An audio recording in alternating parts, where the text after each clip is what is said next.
Good morning and welcome to day 4 here in this Cricket West Indies 4-day championship match between Jamaica Scorpions and the Windward Islands Volcanoes.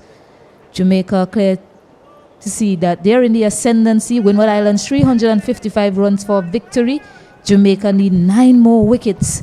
And we are here coming to you live from Annisvale playing field in the most gorgeous Caribbean island, St. Vincent and the Grenadines. Excuse my bias. As I am joined by my co-commentator, Osned Ketu, who had a bit of a chuckle at me saying that.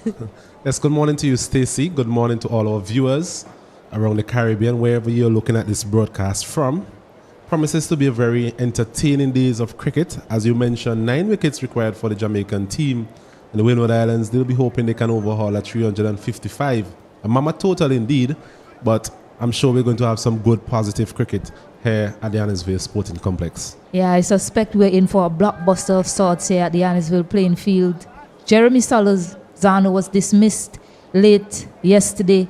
I think he'll be kicking himself with that dismissal. Just playing an innocuous delivery straight to Blackwood after bowling of left-arm spinner Javar Royal. We have Kieran Kotoy and Stefan Pascal resuming their innings. Stefan Pascal 24 of 75. Kieran Kotoy 8 of 41. Who looked a bit scratchy yesterday. Had a few chances. Brad Barnes putting him down as well. And a leading edge that almost went to Tamari Redwood. But he'll be looking to capitalize on that chance, as well as Pascal, who was dropped off the bowling of Javar Royal by the skipper, Campbell, in slip. So both of these batters getting alive so far. Question is, can they make the most of their chances? As Makino Mindley has a ball in hand, as expected, to face up to Kieran Kotoy for the first ball in this 4th day.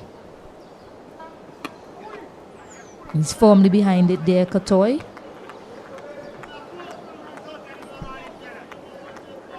It's a bit overcast as well. I think that the seam bowling of Mindley might enjoy that, but it's also a threat of rain around the ground. So I don't think Jamaica will like that too much, given how the position that they're in this game. Agreed. Definitely good bowling conditions here this morning for the Jamaican seamers. Just a bit short of a length to start, walking into his bowling spell. He's known to get it a bit fuller and just walk away at one area on that pitch to the batters so far. We spoke a bit about Kieran Kotoy. First innings making a duck and still an 8 from 43 delivery. So he spent some time at the crease yesterday afternoon, albeit not the most fluent at the time. So we'll be hoping for more of the same this morning in terms of getting used to the conditions. So the exaggerated leave, but well left there from Kieran Kotoy. And we didn't see a lot of that from Windward Islands in their 4th innings. A lot of batters were playing and missing outside the half stump, some of them edging as well. So it's good to see the leave employed early by Kieran Kotoy. It's a no ball as well, signaled by umpire Tuckett. I also think the plan will remain the same in terms of just seeing off these 2 opening seamers for the Jamaican unit. Mentioned Blackwood as a backup option. This time gets him to play at it, just missing the outside edge, and a good take by young Beckford behind the stump. Some inward movement on that one very late. So good signs for Makino Mindley and Jamaica very early. One actually dying on its way to the wicketkeeper. So typical fault the wicket. But it must be said it's been a consistent wicket. We haven't seen a lot of deliveries of that kind. It's been good pace and carry throughout. This time he gets firmly behind it. Much better from Kotoy. Looking to go down the track as well to just try and negate any sort of swing. So that's some experience coming to the fore there from Kieran Kotoy after being beaten by that previous delivery. Yes, playing with a very straight bat, Kotoy. It's always advisable, especially earlier on in your innings. Both batsmen have to start again this morning. That's the thing about 4-day cricket, even though you're not out overnight. It's a matter of getting used to the conditions once again.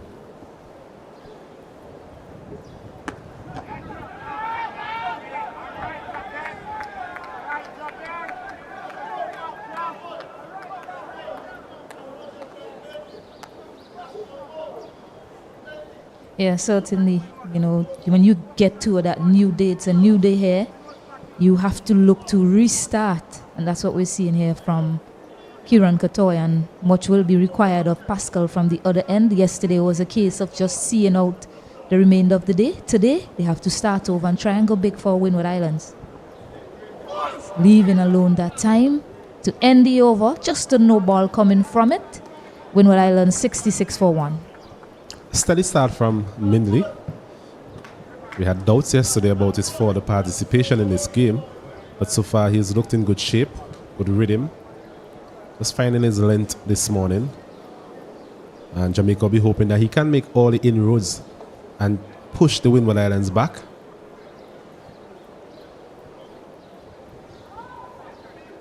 Interesting to see Royal starting the proceedings from the Beckway end. Bowled the majority of his overs from the other end yesterday. Well, I don't think it's much of a surprise. Given the spell that he had yesterday, he bowled the majority of his deliveries to Stefan Pascal. And you know, like they say in a relationship, when you're in a relationship, you get to know the strengths and weaknesses of your partner. But on this occasion, they're not partners, they're enemies on the ground. And he probably got to find out a lot about the weaknesses of Stefan Pascal. So no surprises to see him starting proceedings here for Windward Islands. But Pascal, he also faced a lot of deliveries from Royal as well, so he should be wary of his tricks. Into his 11th over, Royal. I'm sure he will have quite a long spell for the skipper. It's been very economical as well, 1 for 13. So quite miserly yesterday. Yeah, both of them spent a lot of time together yesterday as well. This one a bit short, playing it into the offside. He's been a bit short to start Royal so far. Remember, he had him nicking and ball was put down by Campbell at first slip yesterday.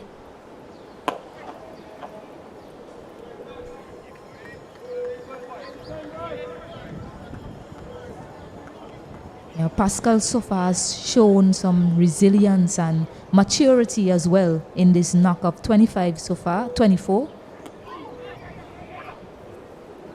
Gets off the mark that time.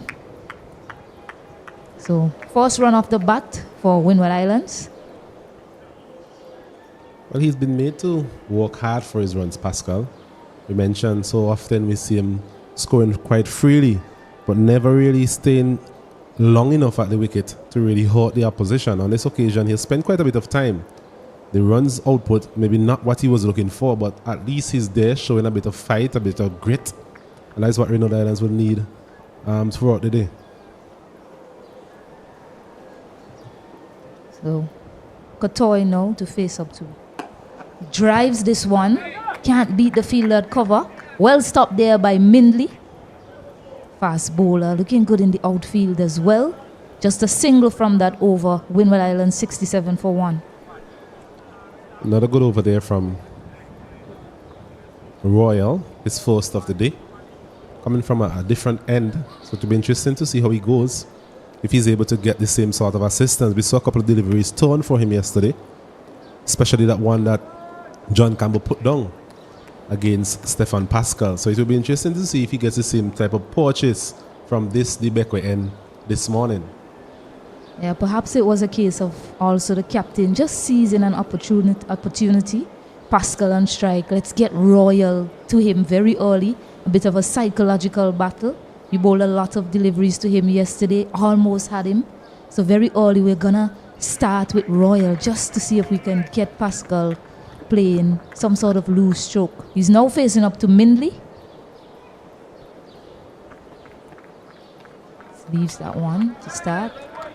But yeah, just back on Stefan Pascal. 25 now off 81 deliveries. Not the sort of knock we have grown to know him to play. He's usually out of the blocks quickly. But this is him playing the situation of the game. And I don't think you can be any prouder to see him just decide to hold on for his team, show that fight by facing a number of deliveries. And just play into the situation, really.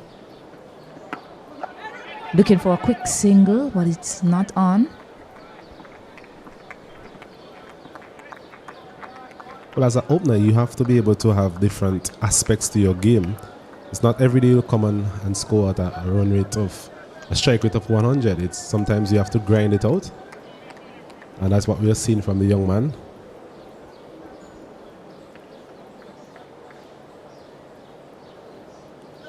Still think that they need to get a few singles, though. That's something that we saw being a feature of the. Yeah, this time gets a hold of it. It will challenge the boundary and it will get there. So he picks up a 4. First boundary of the morning here. Windward Islands race up to 71 for 1. Well, I was talking about singles, but Pascal on this occasion, a delivery on the line of the leg stump, and so far we have seen that he's quite adept at hitting those deliveries on the onside and timed it just enough past the man there at square leg for a boundary. His first of the morning, and Windward Islands up to 71 for 1. Looking for another quick single. It was a good shot. I mean, it was played uppishly, but what I liked about it is that he played it with the angle coming in. So it was always going down on that angle, and he just whipped it, used the angle quite perfectly. Now they are employing another fielder in that onside. Maybe just seeing just to dangle the carrot again, maybe get that same line and length just to see if Pascal will take him on. This time he plays it down. So all the plans here being employed by Jamaica, which we seeing how consistent they are. When they have a plan, they just continue to walk away at that plan. It's as if they're playing with a script, and the director who's holding all the strings behind the scenes, I think he'll be proud of how the Jamaican outfit have represented themselves so far in this match.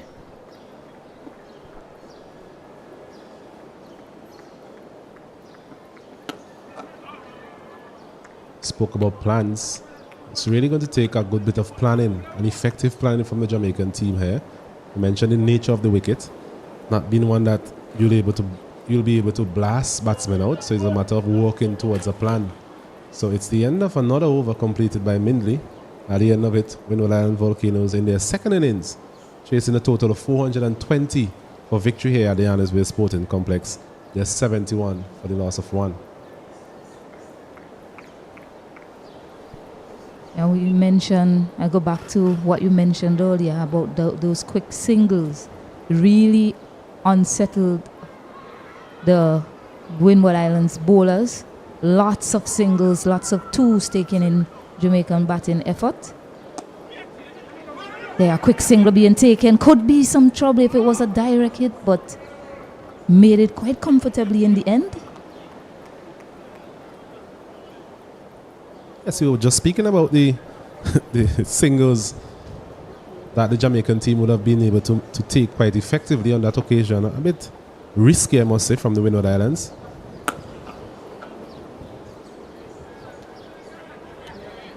But whatever opportunity presents itself to score, they need to do that as well.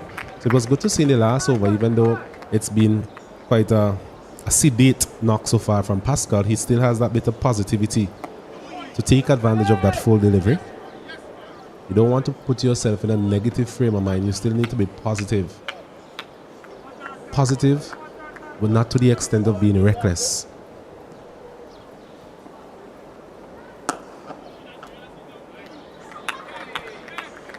Yeah, and I think if the Windward Islands look back on their first innings, they will say that they were a bit reckless in their shot selections, which saw them being shot out for 195.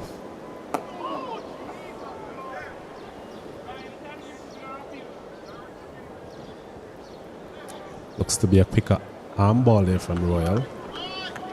Pascal right back in his crease. He really needed to get some bat on that one. Drives it to the left of that fielder. Placed it nicely to get a single. So it's good to see that they're trying to find the gaps more, Windward Islands. And what these singles will do will just sharpen the mental game of these batters, get them into the flow of the game. 73 for 1. It's 2 runs coming from that Jivor Royal over. Continue to operate quite effectively for his captain, his country. Both Windward Island batsmen looking relatively comfortable at the crease this morning. Mentioned that it's still a very good batting wicket. Kudos to the ground staff. We can't say that enough. Into the 4th day, and we still have all 3 results possible.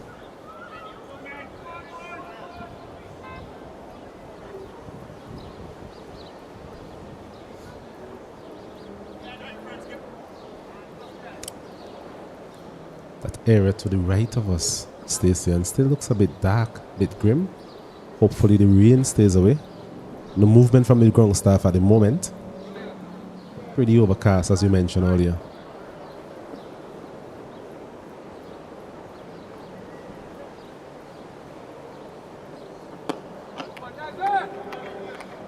Yeah, the good sign now is that the ground staff, they've decided to just put their feet up. Just around when the first 2 overs were bowled, they were standing, maybe in anticipation of having to run back on quickly and bring on the covers. But since then, they have been sitting comfortably watching the game. So maybe a good sign that we probably won't have any rain anytime soon.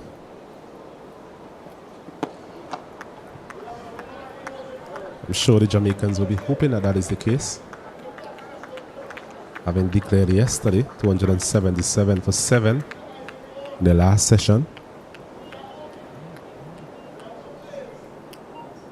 We'll be hoping for a full day's play, giving themselves all the opportunity really to get these remaining 9 wickets of the Windward Islands.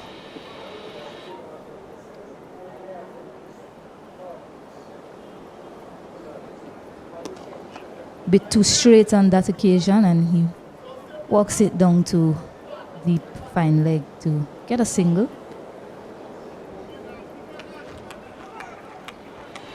That's a delivery on the line of the leg stump, angling in. And Pascal, tall man, just walking that one nicely behind square on the onside for another single. 74 for 1.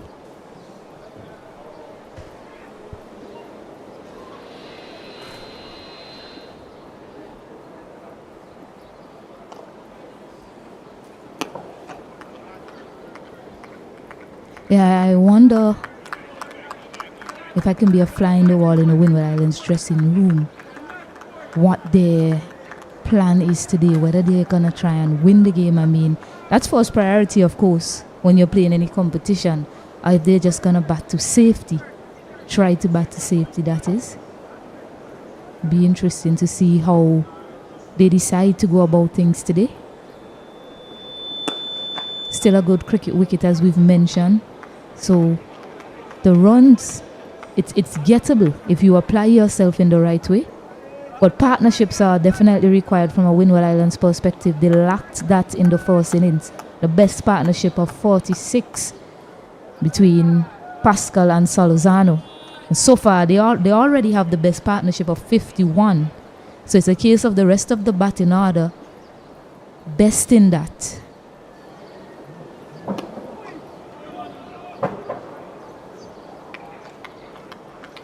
The first over is always going to be critical.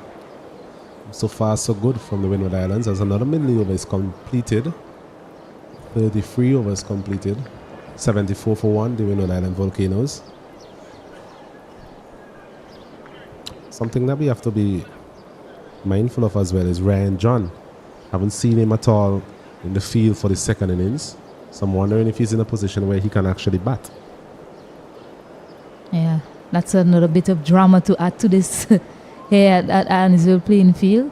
I'm looking around as well to see if I see Blackwood. I know he left the field late yesterday.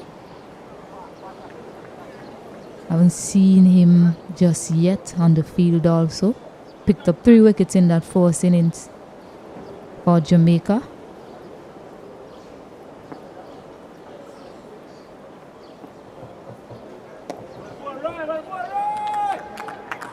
Yeah, McCarthy is on the field. Fielding there at backward point. So yeah, no signs of Blackwood. full and on the pads, but can't manage to put it away, Pascal. On the issue of Blackwood, though, I think that complicates things a bit for the Jamaican team. Mentioned their limited bowling options as it relates to seam bowling. Blackwood would have provided that sort of backup option. But with him not there, it only leaves Odin Smith as the other option with the ball as a seamer. Goes aerially, but just over that fielder, very short there at extra cover. Gets a single. First sign of some sort of aggressive intent there from Pascal. Safe shot in the end. Well, he'd be happy that he didn't time it as well as he would have liked, because that went one bounce to the man there, Barnes, on the long off boundary. Took a bit of stopping as well. In the end, all's well that ends well for Pascal. Whips this one to the onside. Very Kieran Katoy-like fashion. Plays that shot quite well. An average of 32. Kieran Katoy, 32.5 to be exact in this format. Has 100 as well, 103. He'll be looking to replicate that sort of performance in this game. There's no reason why he can't. That's the type of length I mentioned earlier. He's been able to get that ball to turn from that particular length. A bit short, but gets a bit of bounce, a bit of tone. And I think it's like the 4th or 5th time we've seen that delivery. Going past the outside edge, and on one of those occasions actually taking the outside edge of Stefan Pascal. Yeah, so 76 for 1 at the end of that over. 2 runs coming from it. I think the pace is key as well.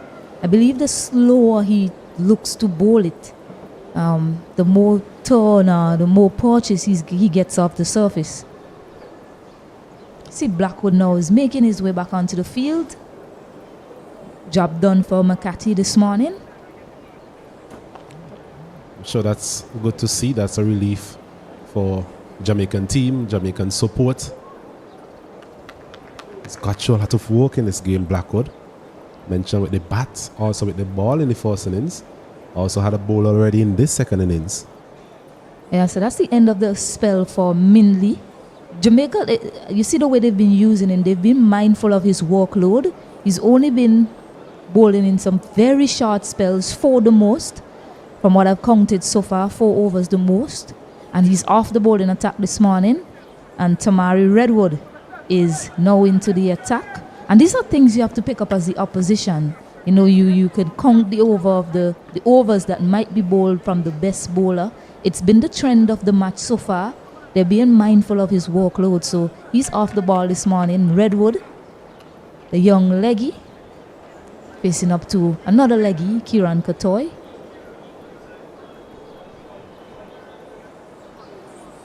It's a bit too short. He pounces on it, but no timing on that one. So it'll just be a single. It's Tamari Redwood making his debut in this game. Coming from the old airport and this time around. So he'll be hoping for a change of luck.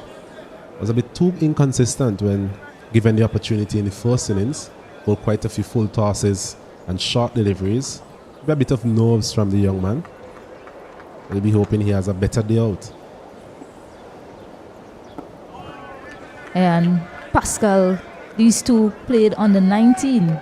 Tamari Redwood for Jamaica, a feature for Jamaica in the last 2 or 3 on the 19 tournament. Pascal himself, so certainly these two may have met somewhere along the way. Played each other. Oh wow, is that an edge? And he's gone. All the hard work put on by Pascal. Tamari Redwood gets one in the right area and he edges. Fine take there by the young wicket keeper himself. So all the breakthrough there for Jamaica, and they will be excited by the amount of turn that Redwood got off that first delivery. Well, we mentioned it's a change of ends for him, and so far it's been a change of luck. That delivery pitching on about the off stump and turning further away. He's a big turn of the ball. For those of you who have not seen him before, he does turn the ball, does give it a bit of a lot of resolutions And on that occasion, just taking the outside edge there of Pascal and a very good catch by Beckford and Tamara Redwood strikes. I'm sure that will give him a lot of confidence going into his spell. Yeah, certainly so. And that's a big wicket there. I mean, he's putting all the hard work, faced 100 deliveries, Pascal. Look good at the crease, but again, not able to convert a start. Redwood picking up that wicket. Good take by Beckford, wicket keeper. It's always important to get a wicket all around in your spell, especially when you're struggling for confidence. And we mentioned that has been the case for Redwood. In the first innings, really wasn't a consistent spell from him. So quite a few bad deliveries, as they would say. Leg spin, it's a difficult art, we all know that. But on that occasion, getting it right, giving it a bit of air, pitching it in the right area, tempting Pascal on that occasion to play at it and taking the outer portion of the bat. So good work from the young man.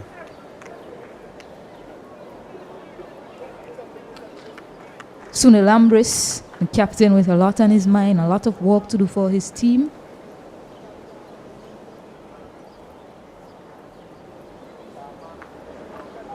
First wicket as well for Redwood, debut wicket for him.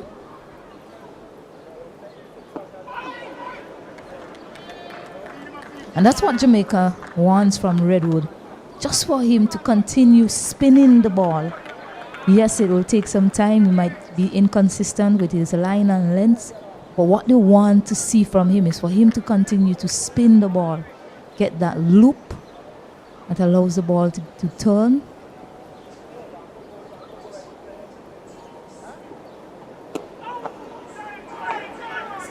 Ambris gets off the mark to open his account with a single. It's an interesting fielding position there, a long on for Ambris. I mean, he's just came to the wicket, and the Redwood with his tail up. I'm wondering if the captain is thinking back to the first innings where Ambris hit a big six in that region. I just think that having just come to the wicket, he could have actually have that man in the circle. Yeah, that one was a bit short. Got some room to work with. Won't get to the boundary. It holds up. And they come back for 3.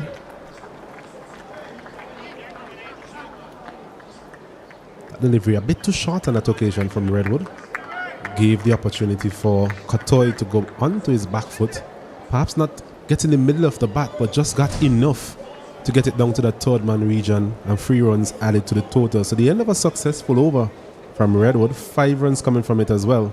And at the end of it, Windward Islands, they are 81 for the loss of 2.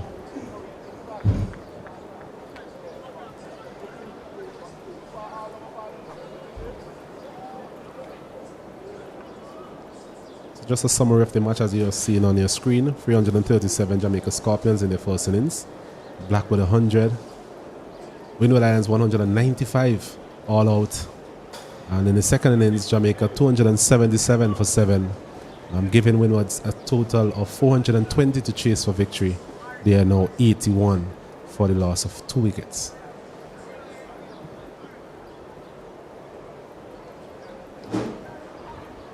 So Royal twin spin operating in tandem now for Jamaica. So close to that man there. Shot mid-on. Caught Mackenzie. Just one bounce in front of him. It's a good position, especially for the left arm spinner bowling to Katoy. We saw that he has a tendency to go outside the off stump and working the delivery onto the onside, as we see him using his feet on this occasion. Not timing it as well as he would like. Out to the man there, Redwood on the deep mid-wicket boundary for a single.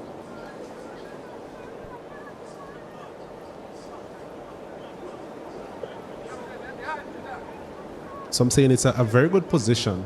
As long as Katoy doesn't get to the pitch of the delivery, it offers that opportunity to really loop one to that man at short mid-wicket. So he's always in the game there, caught Mackenzie. Yeah, very risky in his stroke play, Kieran Katoy. So you're right in pointing out how good of a position that is. It's a really good thinking by Captain John Campbell. already assessing what the batter is doing and responding quite well to it. One beats him. Sunil Ambris. It's getting a bit darker now here at the Annisville playing field as well. It's another good delivery there from Royal. You mentioned just ever so often he gets one of these deliveries to really spin past the right-handed outside edge. That occasion, Sunil Ambris. It's an interesting technique for Sunil Ambris as well. Something we spoke of off air in terms of trying to really play with his hands. At times, just need to let the ball come to him instead of going searching for it. And that the previous delivery, that was definitely the case.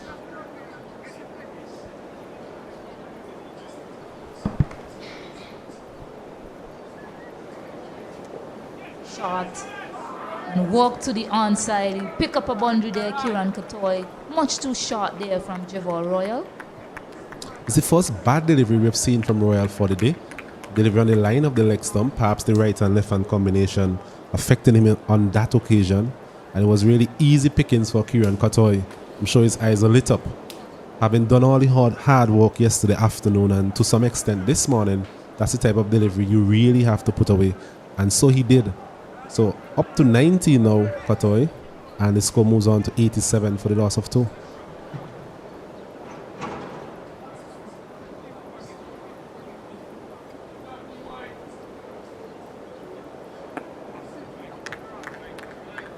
Good decisive footwork being shown by Katoy so far this morning. Windward Islands 87 for 2.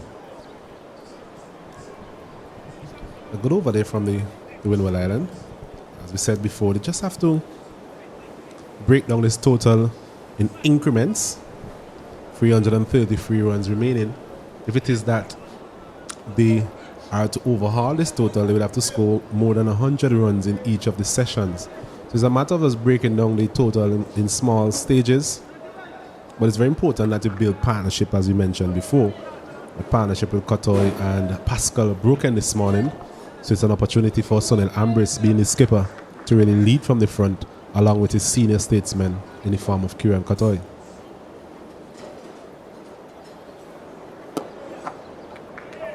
Yeah, partnerships we mentioned are key to this game and any sort of victory for Windward Islands. So far, we've had partnerships of 51 and 26. I'm keeping my eye on that. It's just because of the way they went about things in the first innings, not being able to patch any sort of good partnerships together for a long period of time, whether with runs or by way of deliveries. Oh, just passing that man there at short mid-on, silly mid-on rather. Just a question, Stacey, in terms of the field placing to Sunil Ambris. We've seen that man going back at long on. So there's basically a long on in place. And on a couple of occasions now, we've seen Ambris just basically punching those deliveries down to that region. I'm wondering if it's a case where the captain just want to give Redwood a bit of protection. But as we said, he has a wicket all around in his innings so far. As this one is punched again out to the deep mid-wicket region, a vacant region on this occasion, for 4 runs. So his first boundary, Sunil Ambris, and it's 93 for 2. Yeah, it was a full delivery and it was just up to him to help himself into the gap there, and he did so quite well. Didn't decide to go down the ground, which he likes to go down the ground to the spinners. Just smart batting from him, just plays it into the vacant area. But it's probably a bit of both, isn't it? The young leg spinner getting into his work. Yes, he picked up that wicket off Stefan Pascal, but he has been inconsistent in his force. Looks to sweep, get some bat on it. Not a lot of bat, but he'll pick up 2 more runs. But yes, in his first outing in the first innings, he was a bit inconsistent. He's looking a little better today so far. But just to give him some protection, and also knowing that Sunil Ambris is going to take on the spinners, and down the ground is an area that he likes to target. So he also has that man in play there, just in case he mistimes one. He's the type of bowler, Redwood, you get the feeling that he needs some form of protection. Yes, you'll have fielders around the bat, but the fact that the frequency with which he presents scoring opportunities to for the batting team. I think the captain really wants some sort of cushion whenever that is the case. It's a better delivery in the line of the off stump, driving it uppishly on that occasion. Sunil Ambrose. Dean Smith diving to his right there in the covers. Haven't seen him for the morning. Yeah, the rain is coming down now. The umpires are calling the covers on. So we will get a bit of a rain break here. How long left to be seen? Yes, it's something we mentioned at the start of the display, that area to the right where the rain normally comes from. Just a dark area so far today. And rain is down. Not too sure how long it will last. We're hoping that we have a short break this time around, as the cricket this morning has been intriguing. Windward Islands resuming on 65 for 1. They've managed to make their way to 95 for 2. The lone wicket falling this morning, that of Stefan Pascal, caught wicketkeeper Beckford bowl Tamari Redwood for his first class wicket. So what we'll do, we'll take a short break here in the commentary box, and we will rejoin you whenever action starts back here at the Annisville Sporting Complex.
getting that wicket of the opener, Stefan Pascal. So, play zone to resume in a couple of minutes. And resuming here in the commentary box, Mr. Kenroy Martin. Good morning to you, Mr. Martin. Good morning to you, Mr. Cato. Good morning to the viewers of this broadcast, and welcome back to Annisville Playing Field. We'll be here in the first round of the West Indies Foodies tournament, being played here in St. Vincent and the Grenadines. Been hampered a little bit by the rain, but we are starting here with Sonny Lambris and Kieran Cottoy doing battle for the Volcanoes as the Jamaican Scorpions try to dismiss this Windward Islands team in a second attempt. Really, they are 95 for 2. Have another half a day to go. Really, we look at things here, isn't it? From here on in, just about 40 minutes before lunch. Well, we mentioned earlier that it's going to be important in terms of the partnerships that the Windward Islands can accumulate throughout the day. And none more so important than this partnership with Sonny Lambris and Kieran Cottoy, both very experienced players at this level. As we see Redwood starting proceedings, and once again, Lambris punching this one down to long on. It's a shot we've seen him employed so far versus Redwood. It tells you that he's not really turning the ball prodigiously. He's just flighting the ball just then.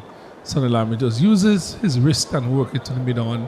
That brings you over to an end, and Windward Islands Volcanoes are 96 for 2 after this over have been completed. Really, a mammoth total here for the Windward Islands to get 324 runs remaining for them to eclipse, actually to win this game. I think it's a huge task, but it's not impossible. It's not impossible, but I think that interruption we had from rain, that would have really dented the hope somewhat in terms of the possibility of overhauling this big total. So I believe the chat from the Windward Island dressing room would be to just bat as long as possible, try and negate whatever is thrown at them from the Jamaicans. Jamaicans, as you mentioned, they will be looking for consistent wickets.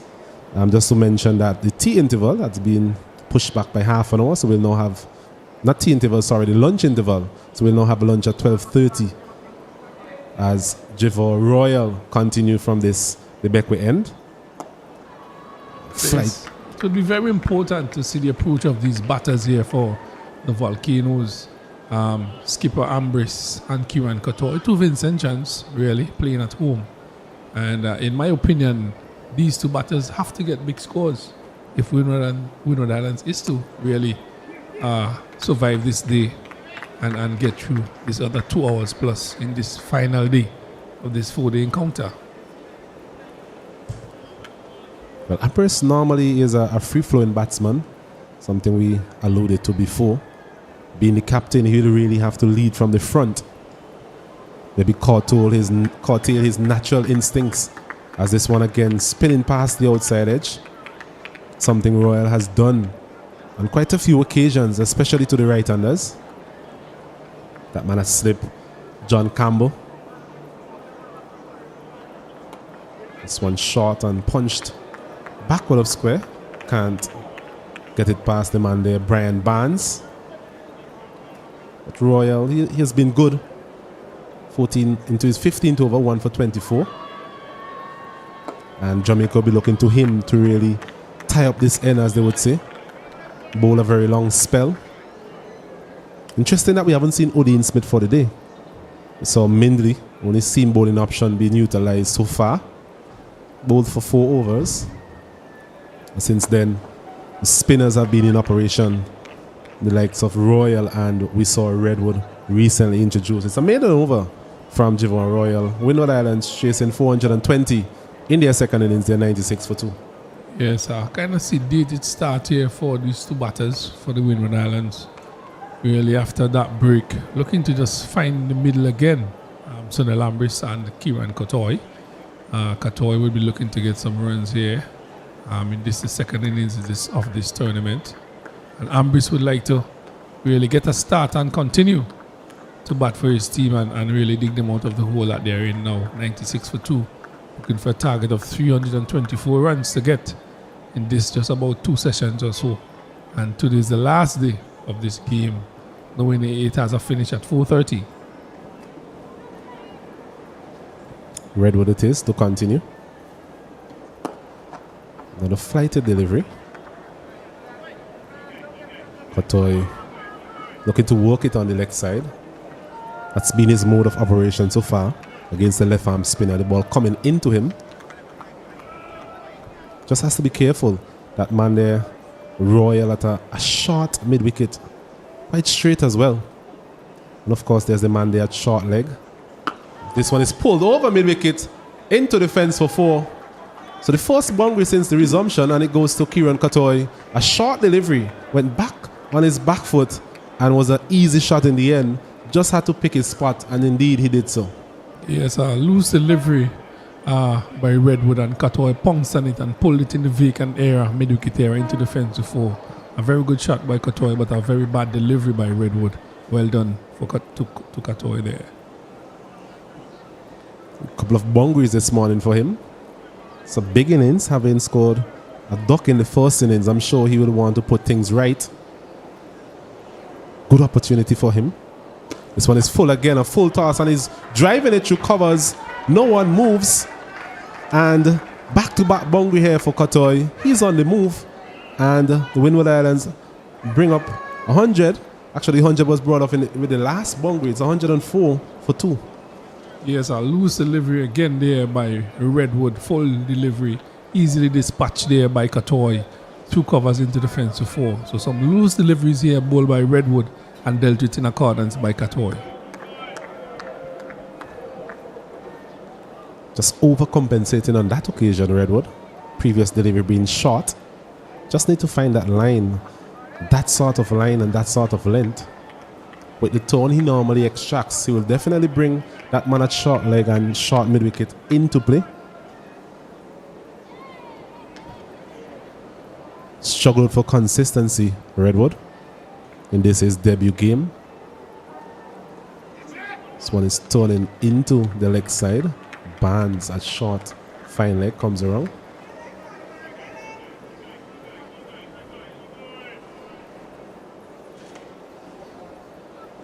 He's the type of bowler, Redwood, where as a batsman, you know that at some point he's going to offer you scoring opportunities.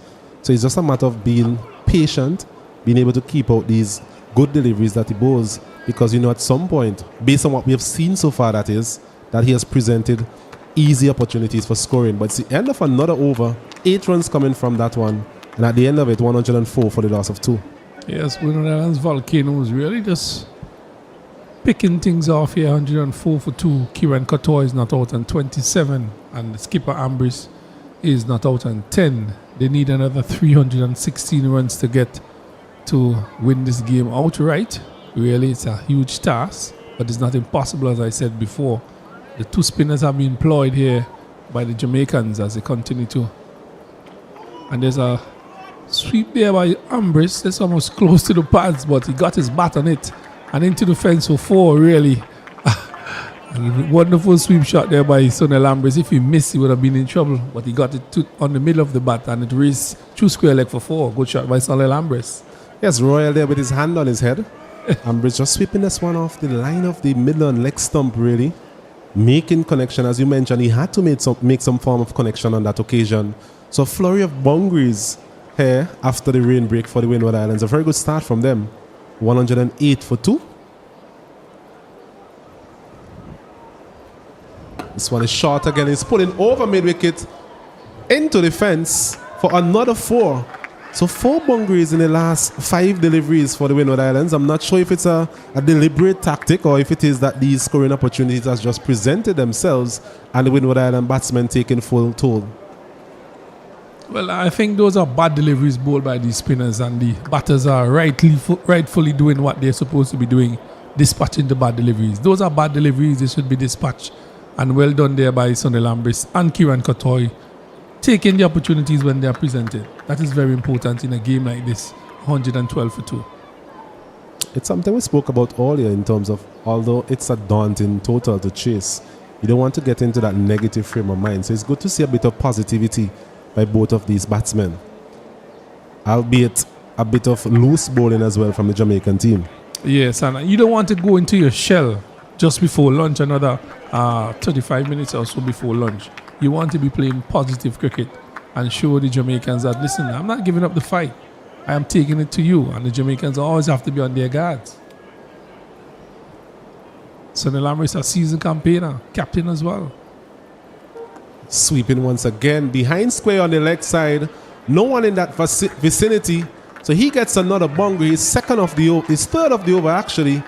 So he's really taking Javon Royal here to the cleaners this morning. Sonny Lambris. He moves up to 18.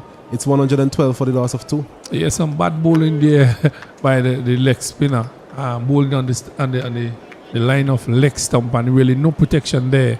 He has a packed offside field, and he's been swept on 3 occasions here through backward square for 4 by Ambrose. Better delivery there, just on the middle stump, and Sonny Ambrose comes forward and played it nicely. And the man that really comes in and feels really. So some good aggressive cricket here being played by these two. But nothing unorthodox. Just playing as it's presented. Again, he's sweeping out to square leg. He's gone for 1. He's coming back for 2. Really. And Royal just missing his line and length, really bowling on the leg stump. He has a packed offside field, and he should really revert to that. Ambrose have scored healthily on the leg side. That brings you over to an end. And after 40 overs it is 118 for 2. There's a slight delay in terms of the update of the score on your screens. It's actually 118 for 2. I'm sure at some point our efficient team will sort that out. But it's the end of another over from Javon Royal. This time a bit expensive from him. 14 runs coming from that over. In a situation like this where you have 2 spinners that are going for runs, I think the skipper would have to take a look into his bowling attack and see if he could bring somebody in who could really hold one end and create some pressure on his batters. So better delivery there by Royal. Bringing Qatar on the back foot, just squeezing it on mid-on. 118 for 2. They got to 195 in the first innings. They were bowled out for that. Things looking much different this time. Katoy backs back and punches that through covers. It is running close to the fence. Would it win the race? No, it doesn't. Pulls up right in front. They come back for 2. So 2 more runs to Katoy.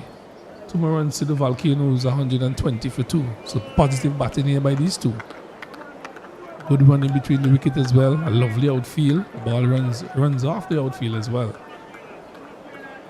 So entertaining last 10-15 minutes so far after play. After the resumption of play after rain. Quite a bit of action so far. So long may it last from a Windward Islands perspective. It's driving again, Katoy, out to that similar region. Should be able to get a couple of runs again. Not timing it as well as he would like. But certainly positive approach by both of these players. It's been risk-free cricket as well, Kenroy. Yes, they have not taken any undue risk, really, these batters. They have played each ball on its merit. They have dispatched the bad deliveries. They have respected the bad ones, the good deliveries. And really, they have played just the way that they ought to play. The Jamaicans have bowled some bad deliveries. They have been dispatched. The Windward Islands batters are taking opportunities. They are placing the ball in the gap. They are running the singles. They are taking the twos. And really, just sensible cricket being played by these two so far.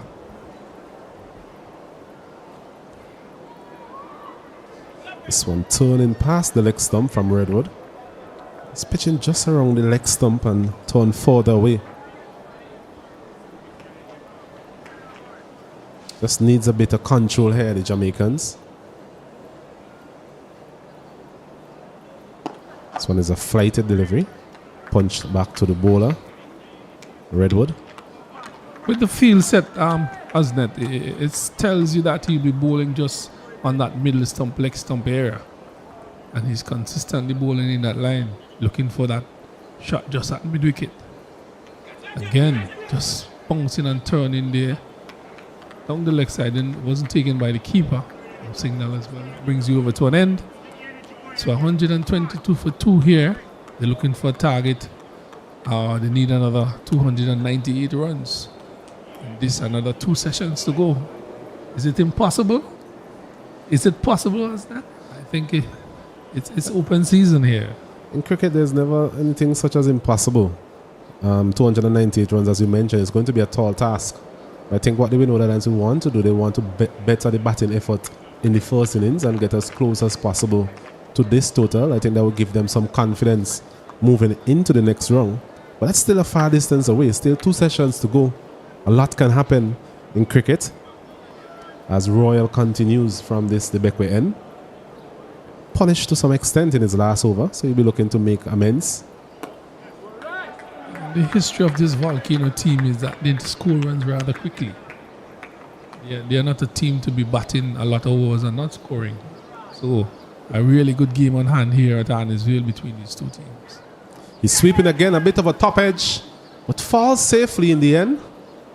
It's a shot that he has utilized on a couple of occasions so far, Sonny Lambris. Just needs to be mindful that at times Royal gets the ball to turn a bit.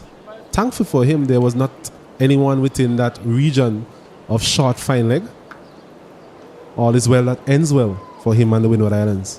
What he did differently there is that he took some pace off the ball, flighted it, and bowled it at a further length, and Ambry swept, hitting the top edge, falling in no man's land. He has to be careful as to how he plays a shot. As he continues to bat here for the Windwards, they would like to have him in the crease before tea and after tea. This time he's cut into the man at backward point there. Straight to him, no run. 122 for 2. Really good cricket by these two so far, Katoy and Ambrose. I think the thing about the deliveries that he has swept so far, they've been relatively full and straight. He got away with the first couple of deliveries. We're saying it's a risky shot. You really have to get some bat on those deliveries. That one, just taking it outside the edge, and ballooning in that short fine leg region as he's punching this one down to long on for a single. So he has to be careful.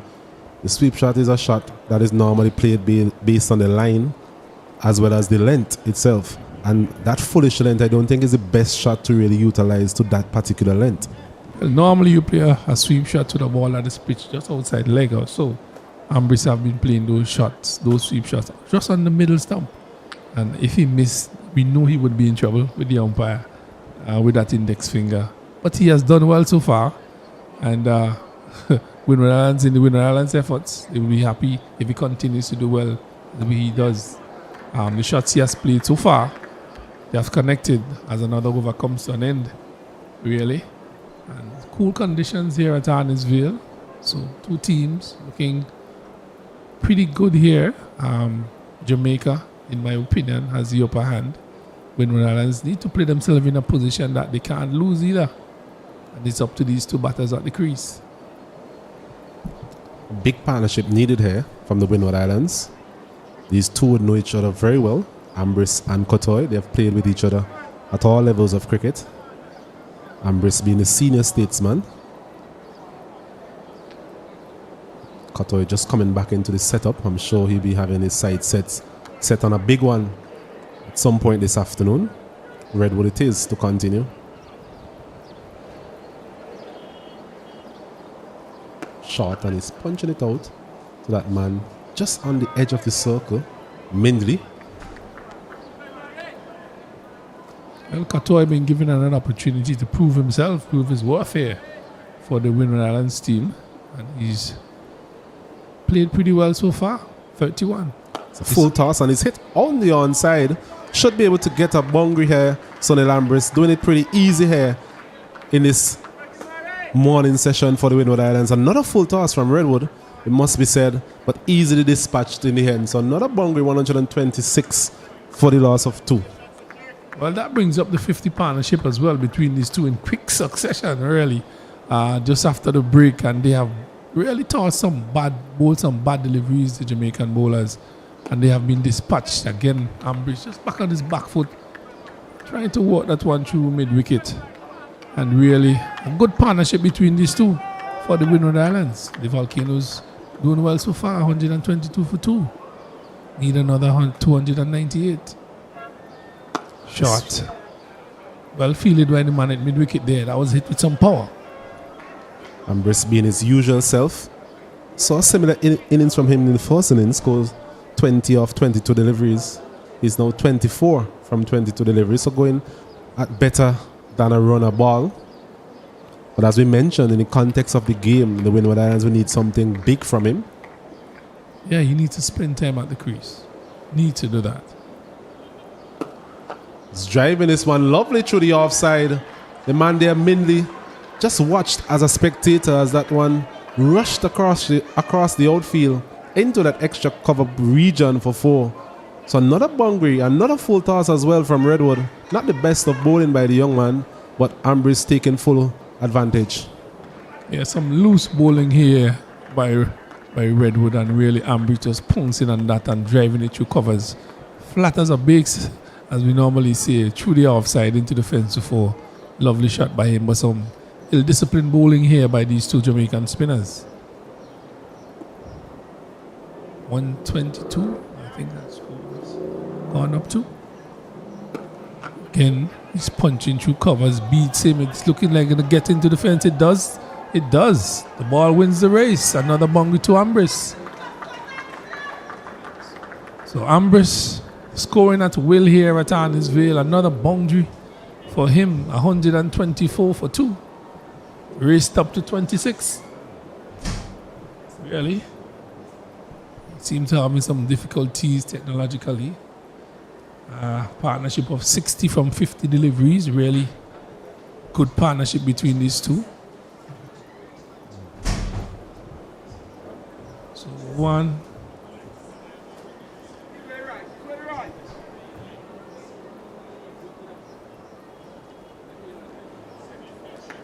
Having some difficulties as it relates to the scoring, but we'll get that updated score for you at some point in time.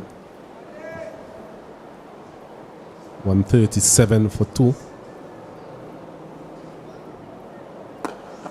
Scottoy just turning it to the man at mid-on there. So these two have batted rather positively for the Windward Islands after the rain break, and they have scored 50 so far in quick succession as the spinners continue here for Jamaica. Not causing much trouble here to these batters. So I think the skipper may have to look at another bowler coming in. Who you think he might be going to next after these spinners? Well, we mentioned earlier the challenges as it relates to the seam bowling options for the captain. We saw a short spell from Mindley earlier. Spell of 4 overs. We haven't seen Smith so far for the morning. But I think the worrying thing for the Jamaican skipper would be Jevon Royal. He has really, in the last couple of overs, he has been quite expensive. He was looking for him to be that anchor really in terms of making sure that the game doesn't drift away. So with runs coming from both ends, it's definitely going to be a challenge for the Jamaicans in terms of containing both of these players. Well, we have not seen 4-dot deliveries on a trot so far after the rain break. We have gotten that here now from Royal against Kieran Cottoy. So just creating a little bit of pressure here on Cottoy is Royal. Again, another delivery. There's a loud appeal. The head shakes from left to right. Umpire Butler says not out. 137 for 2. So 5-dot delivery so far. Good comeback over from Royal. Having been punished to some extent in his last couple of overs. It's good comeback from him. Showing good tempo. He's bowled him. But we mentioned it's a very good comeback from Royal. It just turned into a great comeback with that big wicket of Kieran Cottoy. A flighted delivery and turning in between bat and pad there. Just look at the replay. Playing all around it really. Kieran Cottoy leaving a gap, and it's actually beat him on the outside edge. So really interesting dismissal there for Kieran Cottoy. He'll be very disappointed with that, given what we have seen so far since the rain break. But the Jamaicans get that much needed breakthrough, and it's now 137 for the loss of 3. I was just mentioning just a while ago that we have not gotten any dot deliveries, like 3-4 dot deliveries in a row. And as that happened, the break comes for Jamaica. A good deliveries, flighted delivery outside the off stump. I think it hit probably foot marks. Came back viciously, struck that off stump of Kieran Cottoy. Windward Islands have lost their third wicket, 137 for 3. The wicket of Kieran Cottoy. They are bowled by Royal. A good delivery, playing it, missing, and really spun back from outside the off stump, hitting the off stump, and they have claimed that towards scalp, putting themselves in a better position than they were just after the rain break. Really, 137 for 3, leaving the game wide open here at Annisville, putting themselves in a really commanding position here, the Jamaicans. Just another 7 wickets to go. Well, initially, Kenroy, I thought it had gone through bat and pad, and he had left an area there open. Well, looking at the replay, he actually played inside the line. Yes. And turning back, as you mentioned, quite sharply as well. So it would be a very disappointing dismissal there for Kieran Katoy. That partnership was already threatening the Jamaicans between himself and Sunil Ambrose. So it's a chance again for the Windwards to regroup as Descartes makes his way to the middle. And a change in the bowling as well from that end. We're going to see Brian Barnes. So something that you spoke about the last over in terms of getting a degree of control. Yes. I think Brian Barnes is that type of bowler. So far, 4 overs, none for 6. Redwood really was leaking, it must be said, at that end. Got the wicket earlier on in his spell, but never really settled down in terms of any degree of consistency that the Jamaicans were hoping for at that particular point. Ambrose have moved up to 40 in quick time. Just faced 33 deliveries. He have just lost his partner, Kieran Katoy. Bold. Really.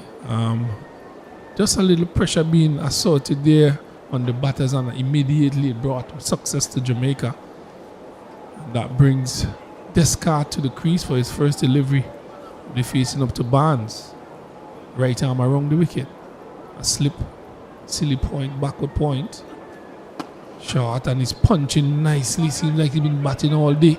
Out of the middle of the bat, the man from long off runs around and pick up nicely. Good throw, straight back to the bowler. Some good cricket all around here between the Windward Islands and the Scorpions of Jamaica. Tightly and keenly contested game here at Annisville. 140 for 3. But Descartes, one of those players who got off to a good start in the first innings, just didn't capitalize. Will be very and this one is diving to his right. Oh, putting it down in the end. I think it's Royal. That is strong side. I'm not making an excuse for him in any way. But he was hit ferociously from Descartes. A short delivery outside the off stump. Went on his back foot. Played it uppishly, and goalkeeper-like effort there from Royal. But just going to hold on, and an opportunity, it must be said. Well, brilliant effort there by Royal. Short, extra cover, really. And was hit with some power by Descartes. That would have been a fantastic catch there. This time he's getting it through the gap. No man move into the fence for 4. This time he played it correctly, and he picks up 4 runs. Good shot there by Descartes. Another loose delivery, this time from the man Brian Barnes.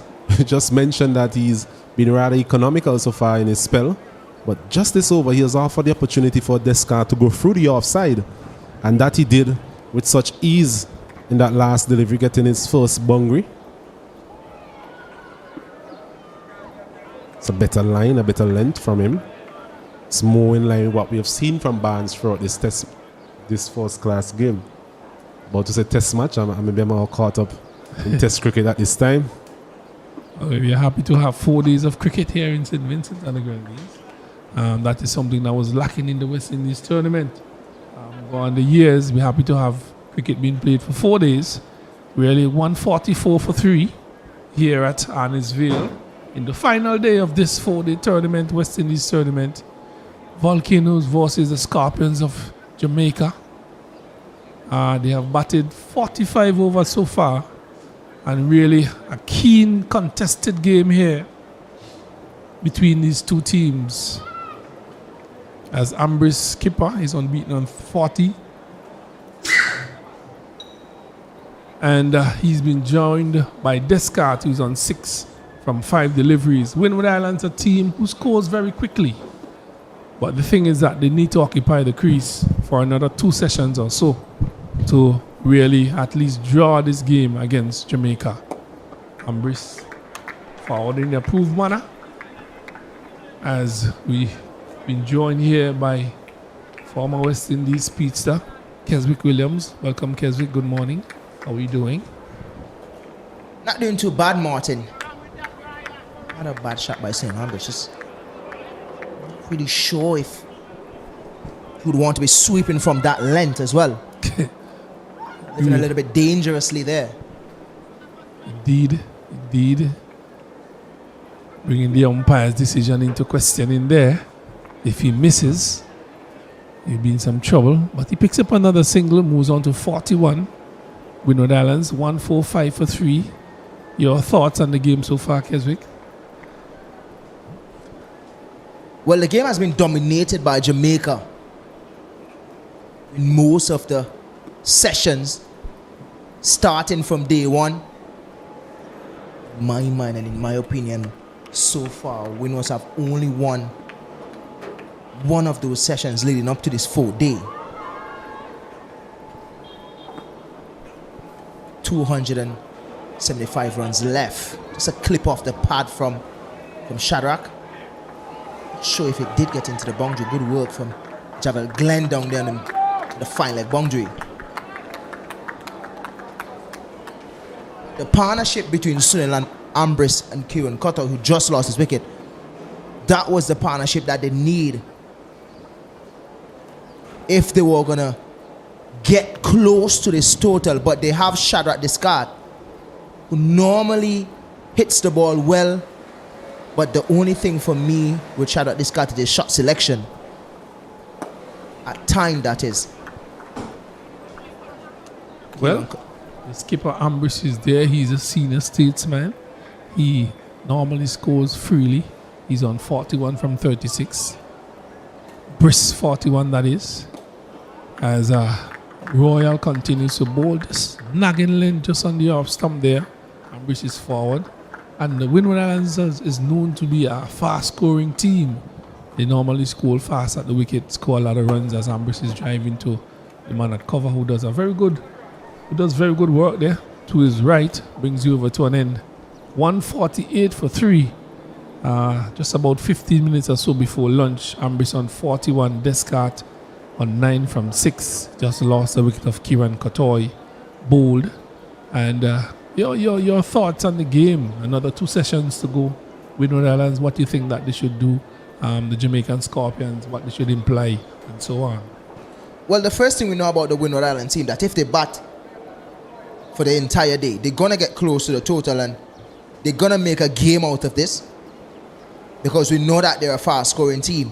Someone like a Sunil Ambris, who likes to score, likes to field the ball on his bat. He's on 41, just from 38 deliveries.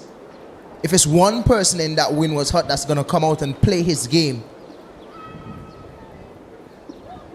just like how he's accustomed to play, is Sunil Ambris. That one just tucked onto the onside by Shadrach.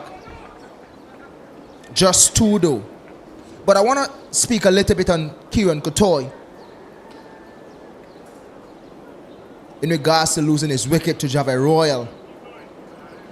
Ball pitch outside the line of his bat.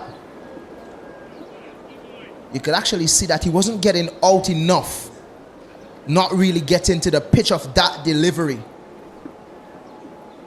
Left arm spinner ball into a left arm batter. You would normally find the ball going through bat and pad and not really outside the edge of the bat. But this time I think he was caught in terms of going forward and backward, not really getting his foot out enough to play that ball on the offside. Was that ball pitched outside that off stump, came back in. So it shows that he didn't really get to the pitch of the ball, didn't really move his foot out enough. Get closer to that delivery, Martin. I think he played inside of the line of the delivery, missed it completely, and really it hit the foot marks, turned back sharply and crashed into the off stump. Should have done much better with that, Kieran Kotoy. He was batting for a period of time, looked very good, striking the ball pretty nicely, getting some boundaries, but he needed to stay there for the Windwards. And unfortunately, he missed that ball outside the off stump, played on the wrong line, and that was his dismissal. That was the end of his innings there, really. And Windwards was looking forward for him self and Sunil Ambris to put on actually a big partnership to really challenge the school from the Scorpions. A bitter turn this time from Barnes. Look like the feel at silly point get a little bit of a hit. That's Carlos Brown. Not really my favorite position on the cricket field.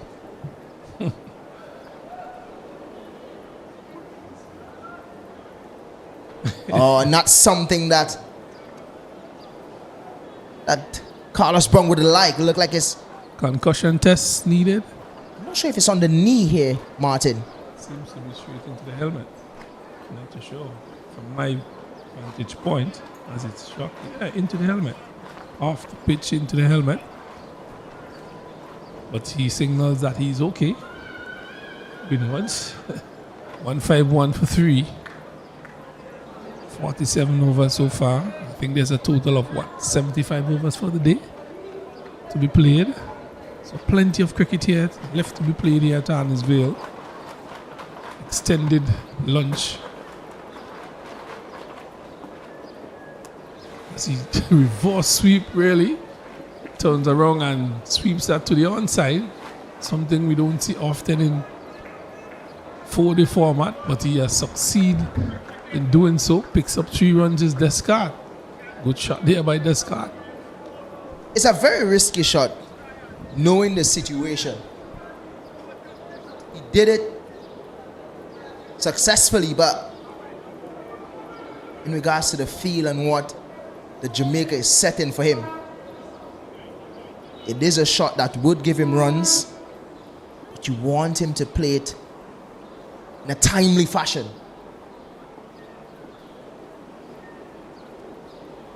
Sunil Ambris again going for the sweep. A loud appeal. Dyke Butter looked unmoved. Sunil Ambris is unmoved. He's showing the batters, the fielders, where the ball hit. Not really sure what's going on down there. It's a big celebration from Jamaica. Well, we spoke about that sweep shot. First one he really missed. Strike him somewhere on the arm. I'm not too sure. He showed somewhere in the elbow area. Not out as umpire Butler. So Jamaica, you would have to still continue pegging away. Ambris is still on strike. This one is flighted and he's lifting that over mid-off. Coming my way. 6 runs to Sunil Ambris. A flighted delivery there by Royal. And really, it took flight from Sunil Ambris into the fence for 6. 6 runs to him. Well, no appealing there from Jamaica at that time. Heads lift. Only could have watched it go over the boundary. Barnes and Odin Smith. He's the type of player that he's not going to sit around. As long as you're in his area, he's going to go over the top. Just giving himself a little bit of room. Not too far outside the leg stump. Just enough to free his arms to go over the top. And whenever he's talking to the fielders are wrong, it's a good sign for Sunil Ambris. As long as he's chatting with the keeper, someone at slip, silly point, or even the bowler, it puts him at home. And that is not what you want to do. One misses really into the keeper's glove. So a good, faster, flatter delivery there. Not taken cleanly by the keeper. So some good chatter and contests going on here between Ambris and Royal, who's bowling left arm around the wicket. Slip, silly point, backward point, short extra cover. This one is flighted. Ambris is forward in the approved manner. Brings you over to an end. 160 for 3. And some sort of discussion still going on there with Ambris on that decision, but the umpire decision is final. Just to let you know, Midley at 7, 11 runs, no wickets. Smith 4 for 25. Royal 20 for 54. He had picked up the only 2 wickets so far. And Redwood 5, he got 1 for 37. So the spinners doing the work here for Jamaica. Did they do it in the first innings? I do think so. So the skipper is employing spin all evening, all day against the Windward Islands Volcanoes here. 160 for 3. Well, we did mention earlier as well, Martin, that we think that they came into the game sort of one-seamer shot. Blackwood came in the first innings and showed that I can bowl a bit of seam. And he did just that, picked up 3 wickets. He haven't picked up any wicket in his first spell. And we want to commend him on his fitness in terms of, when you think about all the players that's out there now, he have been on the field most. Another chance again. Sunil Lambris. It's a quick single. Just a little extra bounce there from Barnes. Just over Carlos Brown, who is at short leg.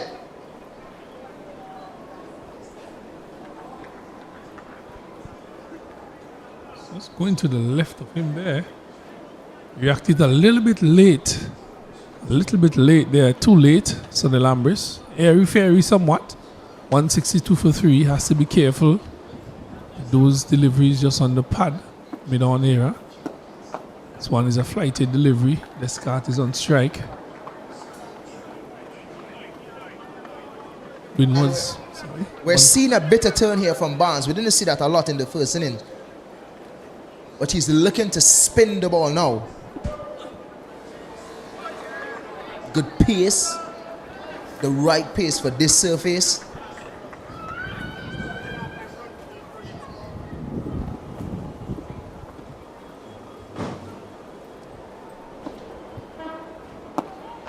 One is punched again, down to mid-on. Easy single. Easy single, that is. So, Windwards just chuttling around here. 163 for 3. Ambris. He's on 48, 2 runs away from a half century. Another one, he turns at one through mid-wicket. Deep mid-wicket is there. He comes in and field. And I think that brings you over to an end. 49 overs completed here at Annisville in this, the final innings of this 4-day encounter between the Scorpions and Volcanoes. 163 for 3. Windward Islands need 256 runs and they have just about 7 wickets in hand.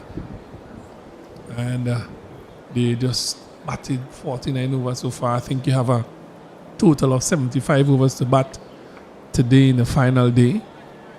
Subject to correction, really. Jamaica. So a lot of playing time here left in this game between these two teams. So he's just outside the off stump again. Royal continues to plug away. He has bowled 20 overs so far, 54 runs, picked up 2 wickets, 6 mins. Something that you have picked up over the years with Sunil Lambris and how we play spin now. Even in Super 50, it was something that the other commentators picked up as well. It was the way how we come forward to spin. That smooth flow isn't there anymore. It's more like a jump forward, like he's rushing the ball. Instead of making that smooth transition from out of his stance into playing the spin in a front foot defensive manner. Now it looks like to me like he's sort of rushing it. And that's what I'm talking about right there. Looks like he's somewhat jumping into playing on his front foot. But it's not something that has given him trouble since he's doing it. It has been working well for him because he has been scoring runs. And that's 50 for skipper Sunil Lambris. His 20th first class 50 for Windward Island Volcanoes. Well done to him. He needs to continue because Windward Island Volcanoes need him at the crease. And if he bats for the entire day, Jamaica may have to start to look at things differently because he's one that can take the game away from them. Well, 50 from 50 deliveries, a run a ball here at Annisville. Final day, Sunil Lambris battling for his team here. 165 for 3, brilliant innings by him so far. He has led his team from the front. Kieran Katoy gave him good support, unfortunately got bowled. Now he's with Descartes, who's at 17 from 17 as well, a run a ball. And this year, a different field being implemented here. This guy turns around and sweeps that one through backward point. Well, it should have been backward point for the left-hander, but it's true square leg. A reverse sweep into the fence for 4. He goes up by 4 more runs to 21. So that reverse sweep being implemented. Well, as long as he's doing it, and he's doing it well, we're happy with that because there's no one really on the point boundary. So reverse sweeping would be fine. Well, fantastic shot there by Descartes. Connected, went to the fence for 4. Windwards 169 for 3. Coming close to that luncheon period, 12:21. Sonny Lambris on 50 from 50. Descartes 21 from 18 deliveries. As I said before, Windward Islands, a team that scores very quickly. And Jamaica has to be very careful here going into the final 2 sessions or so. As you mentioned before, Sonny Lambris, a senior statesman in this team, leads this team. He could be very destructive when he wants to be. And he really could put the Jamaicans under some pressure in the last 2 sessions or so to get another 251 runs. It's a tall order, but it's not impossible. Ambris on strike. Another dot delivery being bowled. As Barnes continue. He has 7 overs so far. 7.1, 20 runs, 1 maiden. A wicket. So Ambris just looking to turn it to. Midwicket has to be careful in playing that shot. Play it a little bit too early. Could bring this short leg into action. There's a short mid-wicket as well. Short mid-on, and there's another man being placed just in the mid-wicket area where Ambush is pretty strong. Again, Barnes bowl. So you could see there's a direct plan here, bowl into Sonny Lambris from the spinners into the body, into the mid-wicket area. You're looking for him where he clips that ball in the air somewhat there, and they're looking to outsmart him, as I would put it, in those areas as Barnes continues. Flighted. The thing about Sonny Lambris is really good to the leg side. And I like the fact that he mentioned it, the field that they're setting against him. He's a very strong player against off spin. And can pitch to the offside as well. Really good shot. Not sure he's going to get 4, but it's good work down there from Kirk McKenzie, that is. Only can get 2.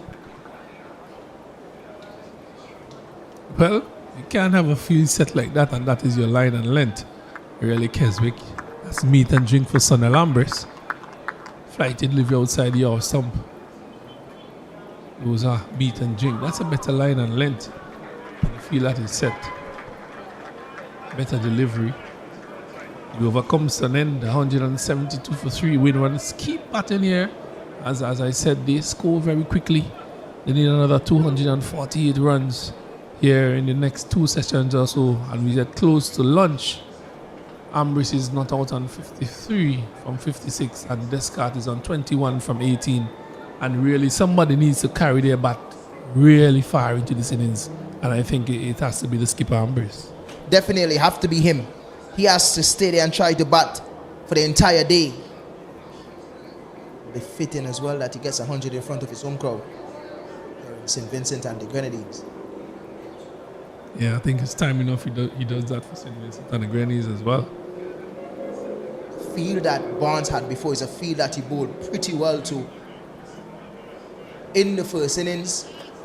Never really got hit on the offside, because even though the ball really wasn't spinning, he used the angle pretty well, coming from wide off the off stump at times, finishing it on the stump. Sonny Lambris this time cutting well behind point. We won't get 4. Good chase from Javel Glenn. And that's the thing about Sonny Lambris. He's such a touch player. And he likes to bat the spin. Anything just outside the line of the off stump, it can be a cut.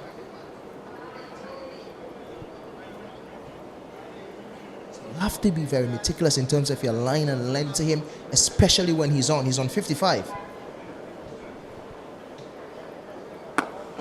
Down the ground nicely. Something to note as well, Keswick.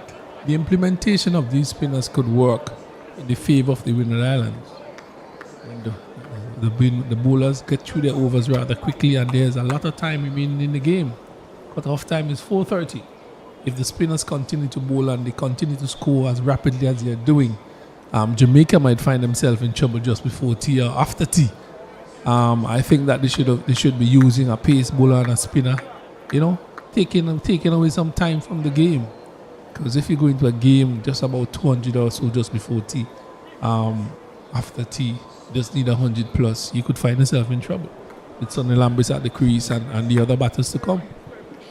Fair enough, Martin. I do respect it. But when you look at the figures from the fast bowlers, Minley, who is usually the main pick of fast bowlers for Jamaica, haven't really picked up a lot of wickets in this game. Odean Smith picked up a few wickets in the first innings. 3, that is. The second innings, he had bowled 4 overs for about 26 runs or so. So you're not sure that the skipper would be ready to bring him back into the attack. Someone like a Minley or probably a Blackwood, who more looks like they are fitted or create that opportunity for a wicket for their skipper in John Campbell.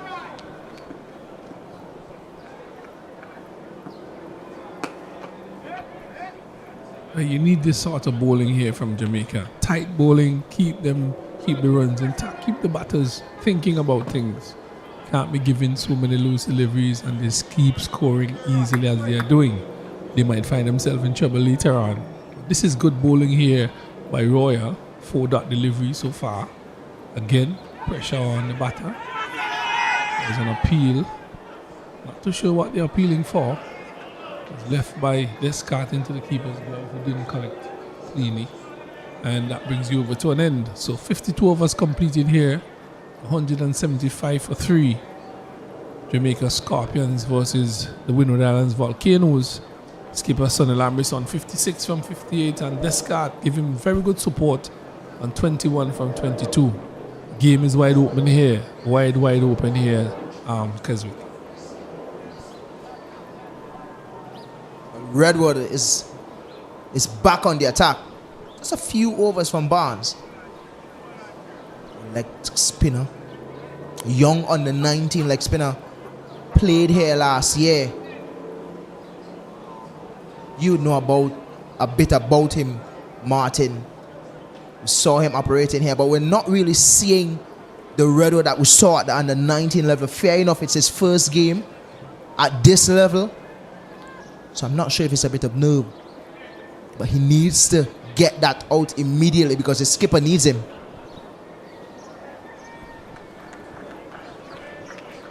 Tell you what, Sonny Lambris is eyeing up that over cover. He left it alone. I think he's thinking lunch here, Sonny Lambris. Oh my word, look at this. Look at this. Is this for real? This is not for real. Sonny Lambris looking to turn that one on the onside just before lunch, and he's gone out caught at short extra cover. A simple dismissal, and really, what to say? A gift. He has gifted his wicket away. Just before lunch, 56 from 59 deliveries. The skipper has gone. Easy dismissal. And really, Windward Islands 175 for 4. The man who should have been at the crease have gone back. Well played 56, but really a disappointing end to his innings. Sonny Lambris. Really good captaincy from John Campbell as well. Brought back the leg spinner. Realized that the off spinner is coming into Sonny Lambris and he's playing him well. But that leg spinner that's going away from Sonny Lambris and he's trying to go through the onside with a ball that's going away from him. Only could have found the leading edge. Disappointed he must be, or he should be. not something that the Volcanoes needed at this point going into lunch. So a lot to think about when they come back out to bat. But Jamaica would definitely be in a really good position coming out, and confident as well. Windward Island still needing 245 runs. The score right now is 175 for 4. As we take a break here for lunch, we'll be back in about 45 minutes to continue proceedings here at the Arnisvale Cricket Stadium to continue the regional 4-day tournament.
Welcome back to this post-lunch session here at the Annisville playing field. A beautiful day for cricket. We had some rain earlier, but it's looking like clear blue skies here, and it's also looking like a really good day for Jamaica. And they've managed to pick up 3 wickets in today's play so far. Windward Islands, they've managed to add 110 runs to their overnight total, but that big wicket of Sunil Ambris just before lunch will certainly have the Jamaicans buoyed for this next session of play. New batter there is Gian Benjamin Tamari Redwood picking up 2 big wickets for Jamaica this morning. Pascal and skipper Sunil Ambris. Yeah, good afternoon to you, Kesrick. Good afternoon, Stacey. Jamaica is putting themselves in a more commanding position, picking up these wickets of the Windward Volcanoes batters. You mentioned Gian Benjamin walked to the crease.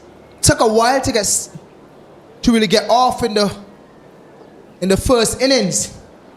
Actually never really got started. Find it difficult to get the ball off the square. But he's in now and he has a job to do with Shadrach. Yeah, he was dismissed for 8 runs in that first innings. He had a bit of a partnership with Shadrach. Shadrach dominating that partnership, of course.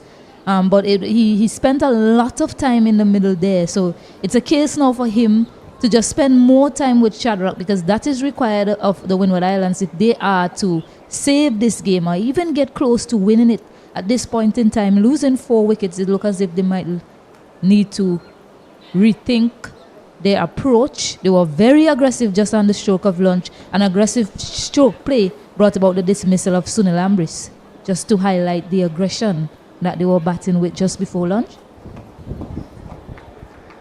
Just think when it comes to Sunil Ambris' wicket, not really sure if we'll get back a replay of that, but the wicket of Sunil Ambris, just think that probably give himself a bit too much room and still look to put the ball on the onside. Bringing that bat, not bringing it straight down on the line of the ball. Probably if he had brought it straight down, he probably would have got some connection. Probably take a half of the bat, getting it through the offside. Just thought that he looked a bit too much. He hit it through the onside region. Just a single from Shadrach Discard. I think that would have probably helped a bit more. But it's the end of the over. A successful over that is for Redwood. Brought back into the attack just before lunch, Stacey, and then picking up the wicket of Sunil Ambris. And that's a big wicket because the way how he was looking. He was looking like he wanted to get there and get there in a timely fashion, because the thing with Sunil Ambris, he doesn't come in and block too much. He plays each ball on his merit. And he likes to feed the ball on the batter, so he looks to score. Well, speaking about playing the ball on its merit, if you look back at his dismissal, I don't think he played that one on its merit at all. Definitely not, Stacey. You know, it was a leg spin delivery turning away from him. We've seen him punch a few of those deliveries into the onside where he was aiming, a matter of fact, against the leg spinner Redwood. But the length was much fuller. That one was a touch shorter, reverse sweep, and he'll get to the boundary, I believe. We've seen that reverse sweep being played a number of times from Shadrach, quite successfully so. A good shot by Shadrach. He's doing it. That's probably the third time he's doing it successfully as well.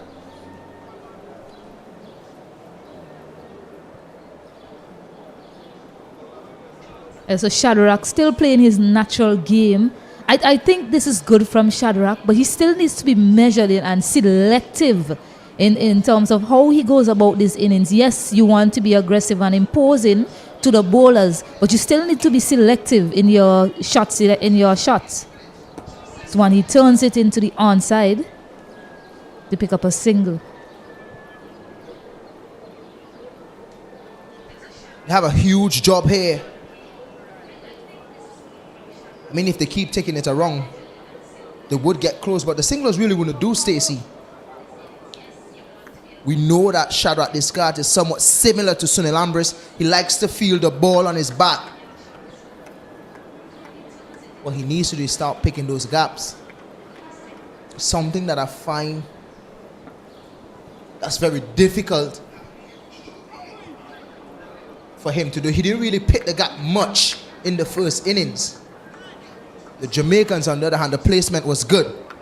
Especially someone like Beckford, the skipper John Campbell in the first innings, and also to Blockwood. The placement of those three batters in the first innings, also the second innings, was really good. Just something that I think the Windward Islands would like to implement. And that is the batter. Sunil Ambrose does it well.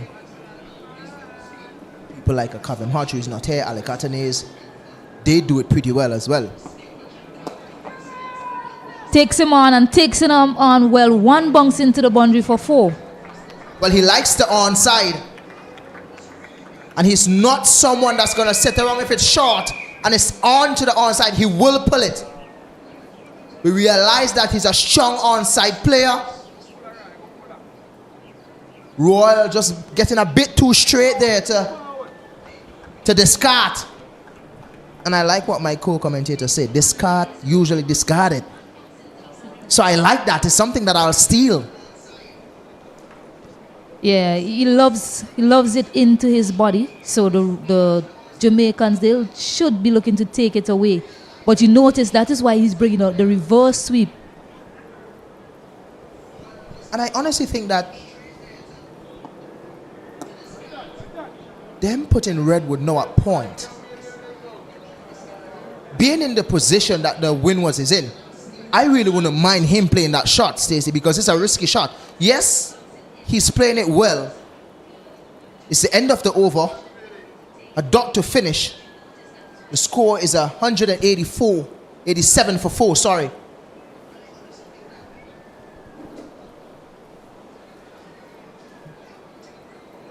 So we're having a bit of difficulties here in regards to the score.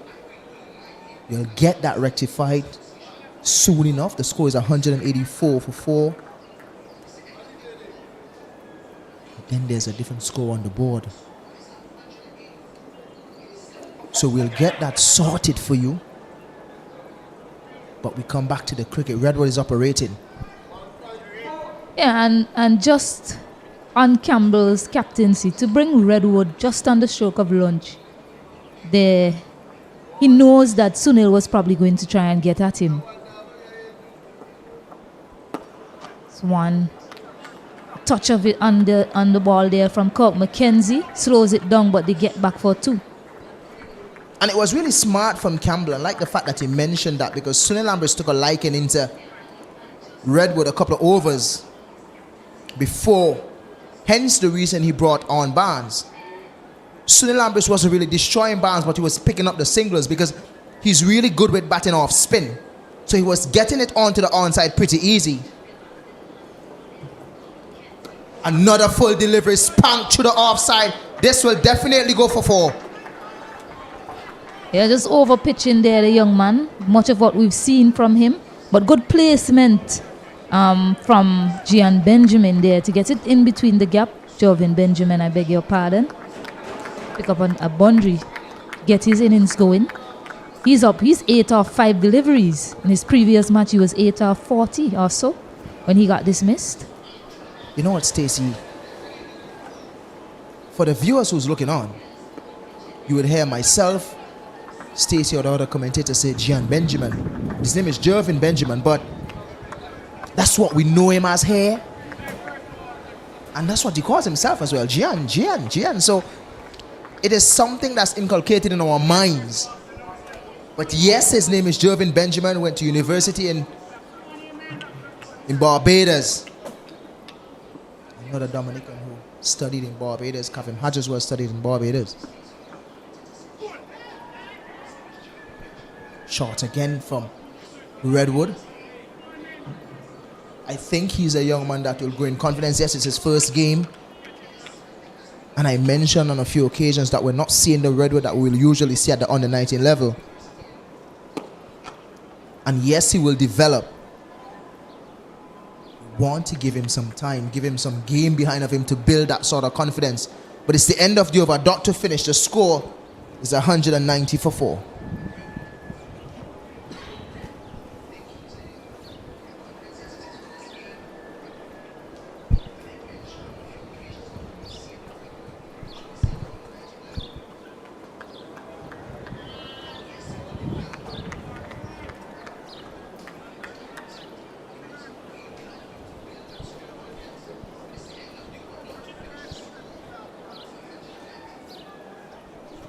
We mentioned before, viewers, be a bit patient with us because there's a bit of an issue here with the score, or with the scoring, that is. So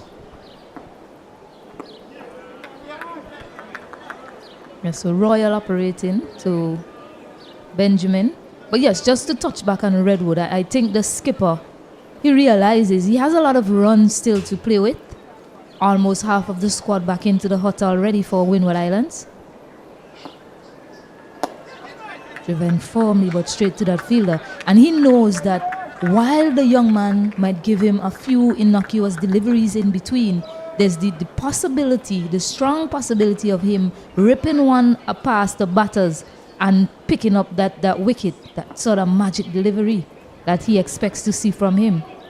So I don't think he'll mind as they look for 2. I don't think he'll mind too much if Redwood goes for a few. But if that last column, he keeps picking up wickets, I think the captain will be more than happy.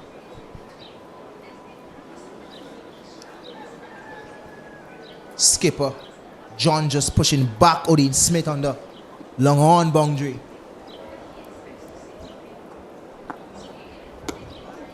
In terms of the field setting, I like what I'm seeing from John Campbell in this game. Just one change I would probably make is that point that he decided to put in because of the reverse sweeping from Shadrach, I probably would have left it empty because they're in a very good position. Let him play that short because to me I think it's a risky shot. Let him play across the line. Let him do what he's doing. Yeah, I agree with you, Kesrick. You know, leave that gap open and invite him to play that reverse stroke. Reverse sweep, rather.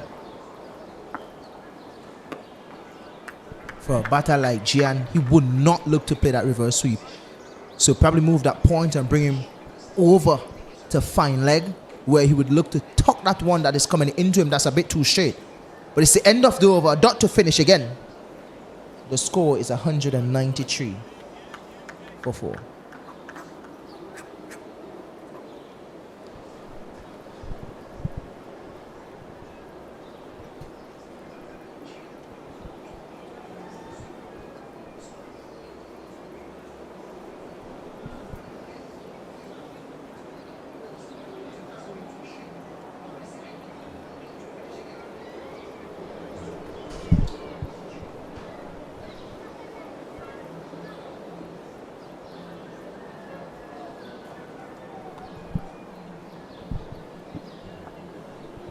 Tomorrow Redwood with ball in hand again. It's a little bit too straight from him.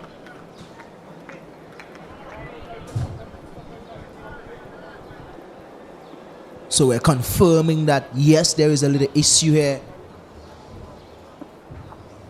regarding the score, little technical difficulty. So the score is really 196 for 4. So for viewers' sake, you can listen to us because we're correct.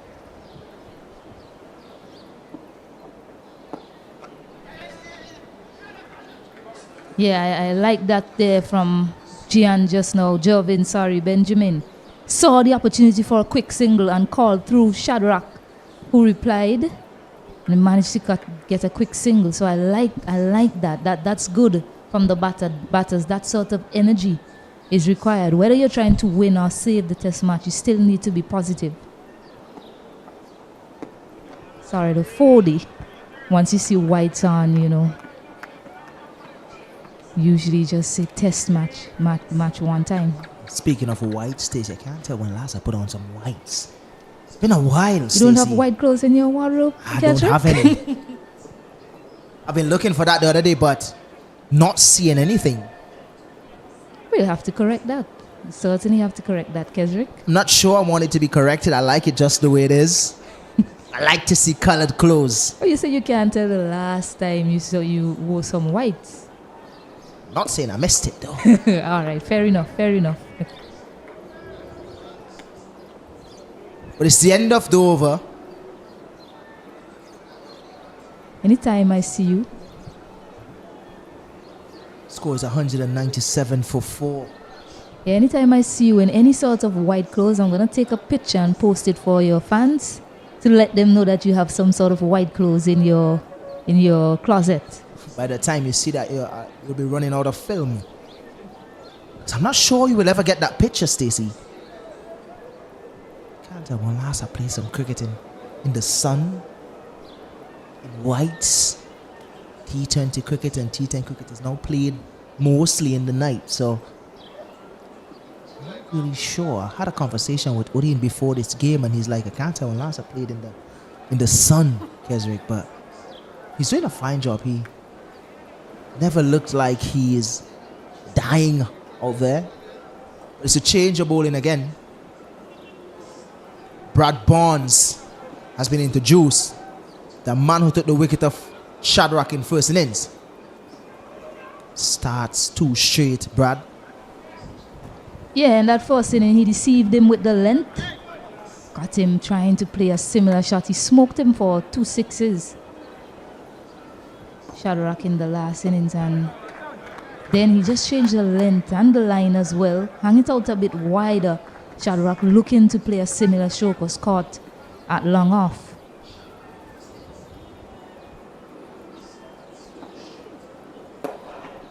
Again, that same loopy delivery outside the line of the off stump.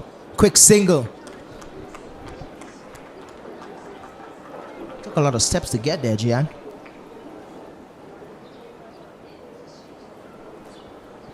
Shadrach now up to 34 from 40. He scored 34 as well in the first innings, or 45 deliveries. But it's a case now for him to just try to take it deep. To mention how hard it is to transition from white ball to red ball cricket. In terms of mentality, that is. I think we're seeing a little bit of a difference here from Jervin Benjamin. A little bit more aggressive this innings. Looking to play shots. Or looking to score, I should say.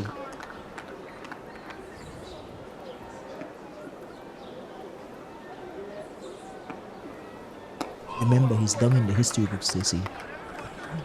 Yeah, that's certainly good from him. In the last innings, he was just sort of waiting for the one delivery to come and get him. In the end, Odin Smith picking up his wicket. He's starting to the spinners and he looks a lot more positive. It's going a bit slower in this innings as well, Windwards, because they batted 56 overs in the last innings and they made 195.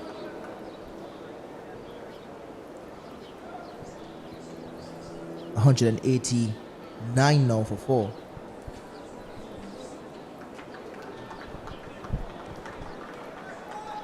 Yeah, there seems to be some sort of technical issue with the scorecard. Right now, the score is 200 for 4, Windward Islands. They'll get that sorted for you. They'll get that sorted for you quite soon. But if you're viewing and you're looking on, we'll try and keep you updated with the correct score throughout until they get the scorecard sorted on the screen. So right now, Windward Islands with that single brought up 200 runs. So 200 now for 4.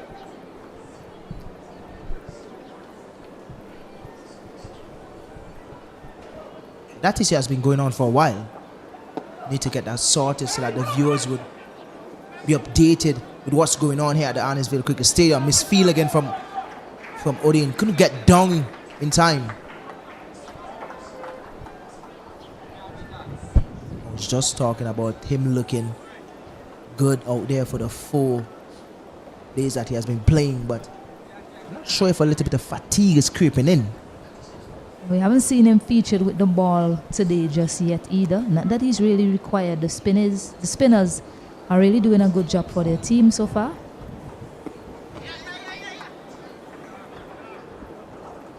Yeah, this is good from Windward Islands. Putting pressure on the field. Two left-handed batters in the middle. Some quick running between them. Still need to be positive in your scoring rate. Still need to be positive, and if you're just gonna sit out there and bat throughout the entire day, eventually you see yourself walking back to that dressing room. Our co-commentator always talk about that dreaded walk back. It's not the best walk you can make. Playing cricket is it's not one that you would like. Good delivery from Redwood. Just outside. Line of the off stump, playing inside the line there, Joving.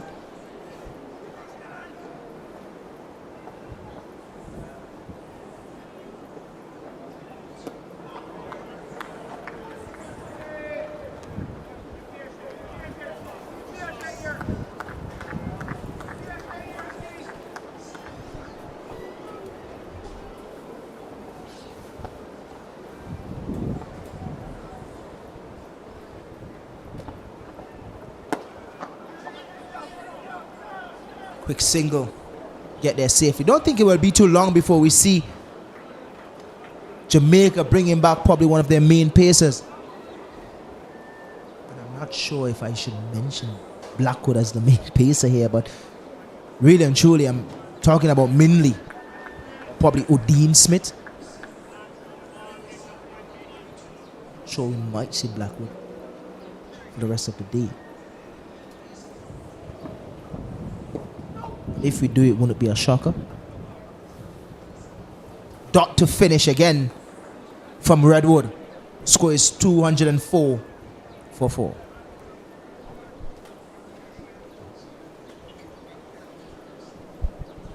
Yeah, again, if you're now tuning in, you will see 193 on your scorecard. On 194 now. They're just trying to sort that out. Bit of a technical issue there. So yes, as my co-commentator mentioned, score rightly so is 204 for 4. Score updated from our in-house scorers here.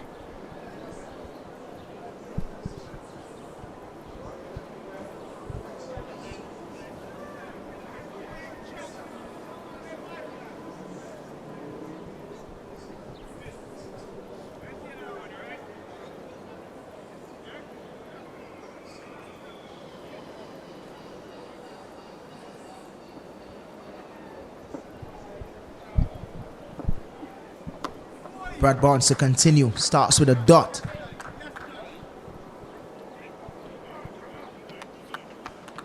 Not really a big turn off the ball, but you could see a lot more effort being made in this second innings to put some rev on the ball.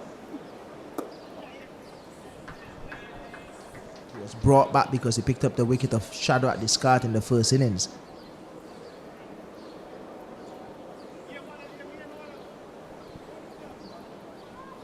Mentioned that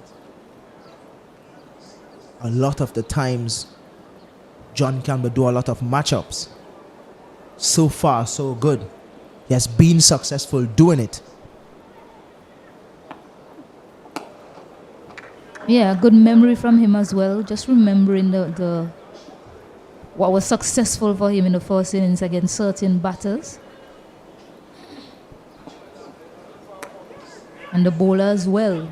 Continuing to bowl it just outside the off stump, not really trying to get it into the body of Descartes. And I must commend him. He usually bowls to his feet. So the skipper sets the field, asks him to do one thing, and then he comes out and do it. Even though he's not that big turn off the ball. One thing I must commend him as well is that he uses the angle well. His pace is good. Give the ball time to turn.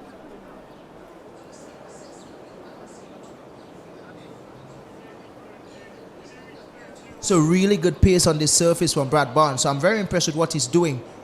The fact that he's not that big turn off the ball, but it's the end of the over. The score is 205 for 4.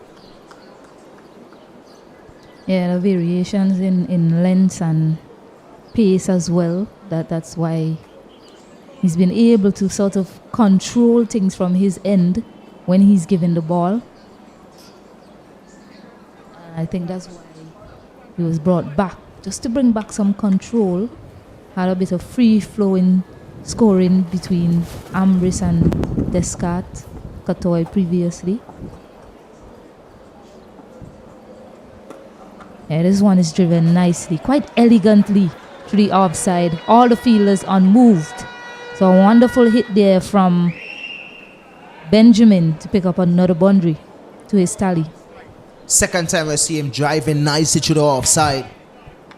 Gian, you mentioned that he's looking a lot better this innings. In the first innings, looked like it was hard to get started, but now it's a lot easier for him. Yes, it's a easy pace wicket. It's easy to bat on now.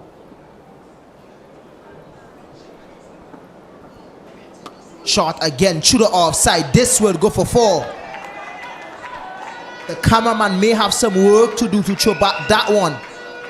4 again for Gian. Yeah, back-to-back boundaries for Benjamin. Really a free hit with the way the field is set and the line that the bowler has employed. The majority of his fielders are on the onside, so they are hoping that he gets his traditional leg spin delivery, maybe starting on a straighter stump line, turning back into the left-hander. But so far, the 2 deliveries have been going away from him, and he capitalized on them quite well. Yeah, definitely. It's something similar to what Cyrus did for Windwards. Nice. Some finesse now from Benjamin. Wouldn't get to the boundary. But I was mentioning Daryl Cyrus, him bowling for Volcanoes. He usually have that man out on the point boundary for that one that he bowls that goes across the left-hander. In this case, John Campbell is telling his leg spinner, I want you to finish it on middle stump or leg stump because that's where the feel is. Now he has gone around the wicket.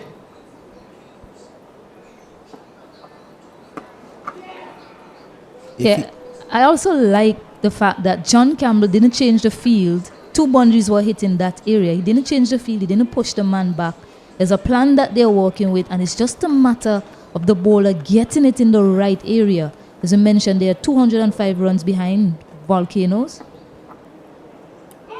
So he knows that he has a lot of runs to play with, and he's actually bowled. So he got that perfect delivery that he's been searching for. The 2 boundaries were worth it. And now Benjamin has to walk back. 5 wickets down now, Windward Islands. And this is good captaincy from John Campbell. I wanted to come around, finish it on the stump, using that little bit of rough outside 4th stump.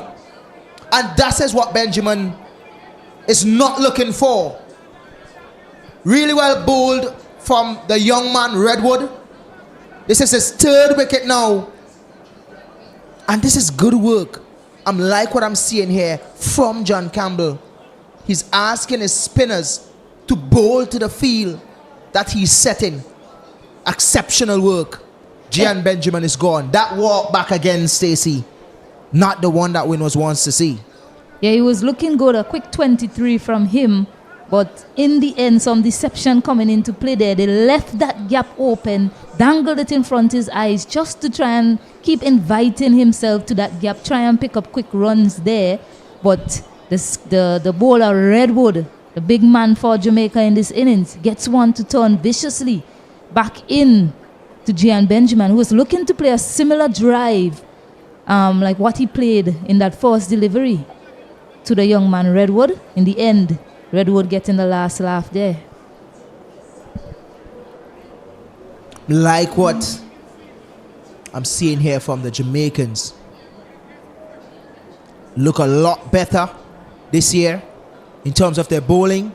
The spin bowling, that is. We mentioned that they, here in the comebacks, we mentioned that we think that they came into the bowl in a seam, in the game with a seam or shot.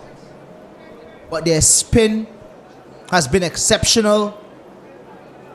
They have been bowling to their feel. Good pace on the surface. Using the little rough that's out there now. Redwood. Yeah, we spoke about shot selection as well earlier. And the shot selection there, I believe, was very poor because, yes, you managed to drive one through the offside, but it was a fuller length. That time, it was just pulled back a touch. They should have been looking to probably just block it. Benjamin instead looking to play that full-blooded drive and missing it.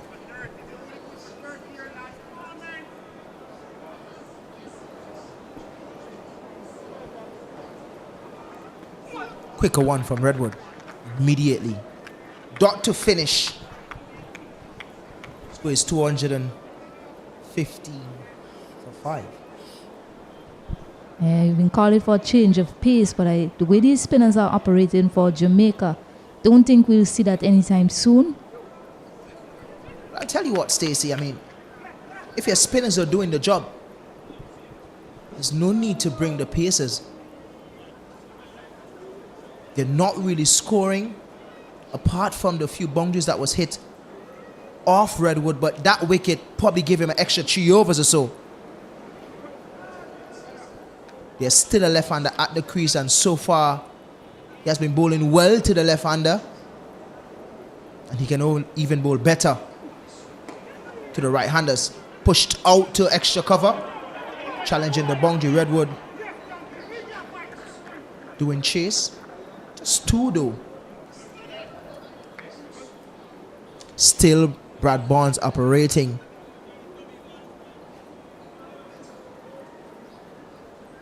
And he will have in the back of his mind that he did get Shadrach Discard in the first innings. Hence the reason why John Campbell have now pushed back mid off to long off and mid on to long on. So both fielders are back. And you could rightly see that Brad Barnes is just throwing it up there for Shadrach because he's the type of player that's going to back himself to hit a 6. You know, the situation right now that the Windward Islands are in, yes, if a loose one is served up, certainly put it away. Shouldn't be looking to play any sort of risky shots right now, Descartes.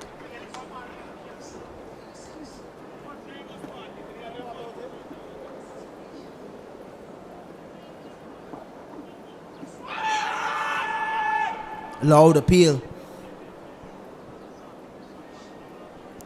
And move by a Butler.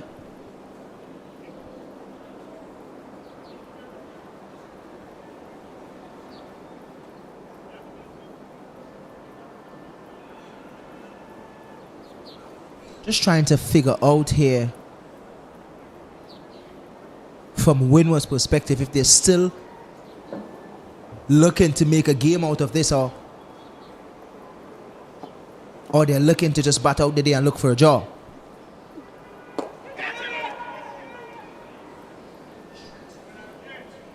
Well, the situation they've found themselves in right now, 5 wickets down, not a lot of batting to come after these 2. It's a case for them to just stay and bat as long as possible throughout the day's play, and maybe in that final hour you can assess where you are. But as it stands right now, survival is key, and building a partnership is even more important between these 2 batters in the middle right now, John and Descartes.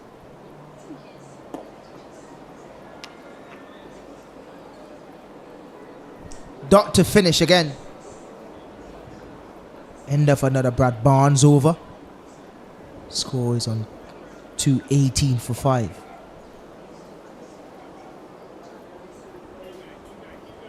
Yes, to go back and you look at the way the Windward Islands batters got dismissed. Scoring was easy. Scoring was quite easy for a lot of the batters. They came out, they looked good, but no one able to convert into big figures. And the shot selection again will come into question for the Windward Islands.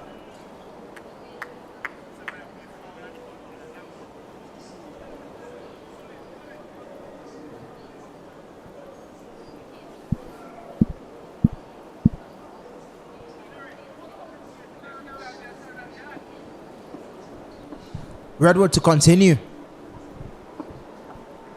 Using that little bit of rough that's outside there. Outside the off stump.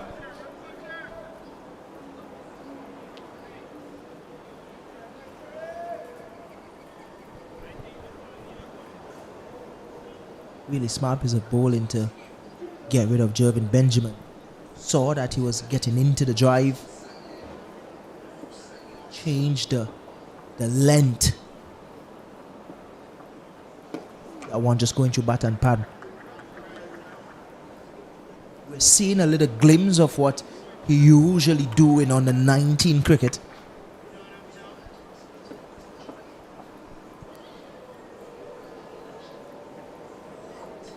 He's a little bit expensive, but you would expect that to some extent coming into this level.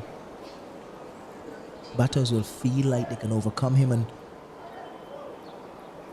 they'll feel like if it's easy to score.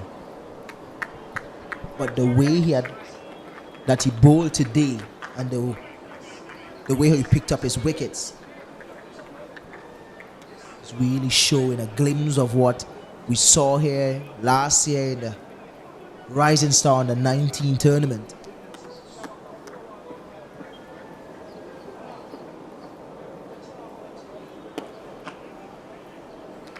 His flight is good. Just want to see him put a little bit more revs into the ball or on the ball, and a bit more energy in his approach to the crease.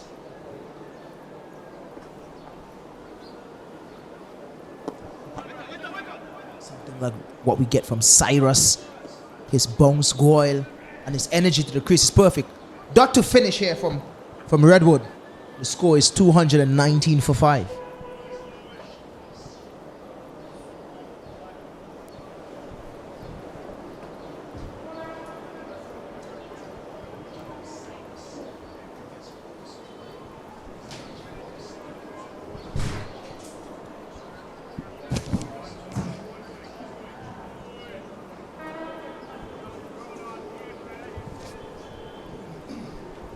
Yeah, we mentioned expensive for Redwood, but I don't think the skipper would mind it too much if he goes for 100 runs and finishes the day with 7 wickets.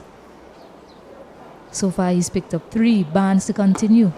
Welcome back to the studios, Mr. Kenroy Martin. Good afternoon, Kenroy. Good afternoon, Stacey, and good afternoon to the viewers. We're here in bright sunshine at Annisville playing field as Volcanoes and the Jamaica battling here at Annisville. This is a very interesting time in this game here, Stacey. Very interesting time. The Windward Islands have lost 5 wickets for 220, looking for another 200 runs this afternoon, or looking to bat out the evening. Yeah, and Jamaica, they wouldn't really be paying much attention to how many runs Volcanoes need. They'll just be thinking about how many more wickets they need to get. And they are 5 wickets away from victory. So far, the spinners, as they take a quick single, well judged in the end. The spinners are making the ball talk for them. We have Barnes at one end showing a lot of great control, not allowing them to freely score runs. And then you have Renwood, yes, who might bowl some innocuous deliveries in between, but every so often gets one to rip past the batters, causing lots of destruction out here for the Windward Islands Volcanoes. Yes, the consistency of Barnes from his introduction has created some problems for the batters from the Windward Islands, and he has picked up a wicket so far. He hasn't gotten any so far, but his job is to bowl tight, keep things tight while the other bowlers walk away at the other end, and that has worked for Jamaica so far. So he's bowling his tight spell, as we normally would say, keep things tight. There's a loud appeal. Thought that he had that one. Umpire Butler says not out, but that brings you over to an end. A confident shout there by Barnes, but seems to me like he was going down like Stacey. Yeah, he was running off in celebration there, Brad Barnes. The over comes to an end, 221 for 5. Still, bit of an issue with the scorecard on your screen. So we do apologize to you all viewers until we get that corrected. For now, the score is 221 for 5. Windward Islands need 199 for victory. But Jamaica in form control here, needing 5 wickets. And you mentioned the control of Barnes, and I think the Jamaican team, they've identified that Redwood will be their chief wicket taker. So they brought him into the game very early, late yesterday. Got him in as well early this morning, picked up that wicket of Pascal, and they've been continuing with him, allowing him to keep building confidence. He's picked up 3 wickets. Yes, he's gone for a bit of runs, but that wicket column will have him smiling brightly. He's now into bowl to John, who scored 41 in the first innings. Didn't feature much yesterday in the field. He came out in their bowling effort yesterday, but he had to go off. It's good that he's fit enough to bat for the Windward Islands. Just leaving that one there, John. Well, you mentioned something just before, Stacey, and that Redwood is the man with the ball in his hands. He's creating the problems for the Windward Islands. He has not been very consistent. Bowl a few bad delivery. This one is hiked up in the air. John is gone. I was just speaking about his inconsistency. There was a flighty delivery. John went for the lofted shot and only find the man who runs back at extra cover. Took an easy catch in the end. And Windward Islands have lost wicket number 6, that of Ryan John.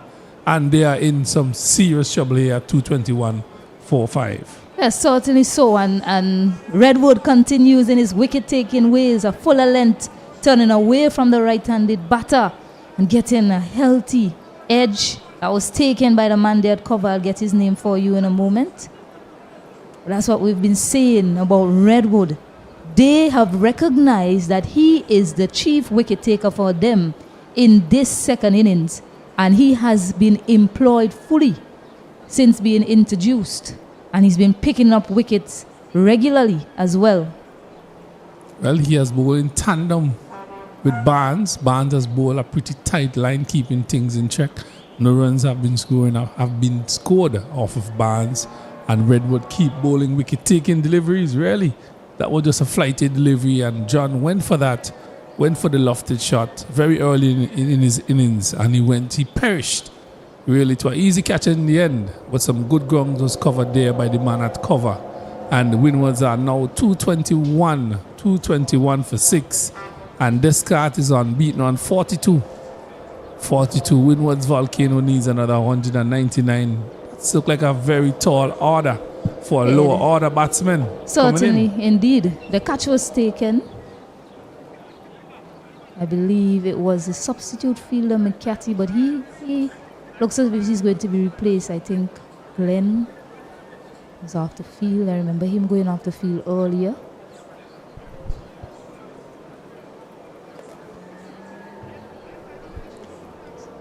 Jamaica looking to have an early evening here, bubbling nicely after the luncheon period. Getting Sonny Lambres a key wicket just before lunch. That put the Windward Islands in a really bad position going into lunch. And Jamaica has pressed home the advantage thus far in the second to last session of this 4th day here at Annisville. As Redwood continues, man with the golden arm. Yeah, so Kenneth Demba off the mark. And I keep mentioning it. Volcanoes, they're not too bothered by how many runs Windward Islands score. They just know that a wicket is somewhere around the corner, especially when this man Redwood is in operation.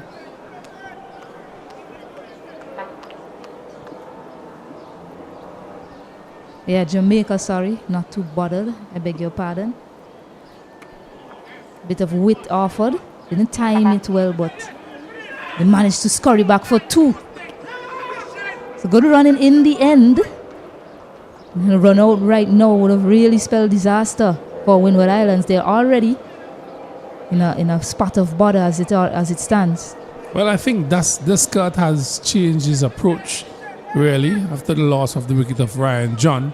He's a set man at the crease, and I think he's looking to take the majority of the strike here for the Windward Islanders. And he's on 44 from 60. That's been a very good hand so far. But Windward would need much, much more of that from somebody else. And he's looking for another single, looking a little bit more aggressive here, Stacey, after the loss of the wicket of Ryan John. So that brings over number 65 to an end. And Windwards here are 224 for 6. They have a target of 196 runs remaining and just 4 wickets in hand.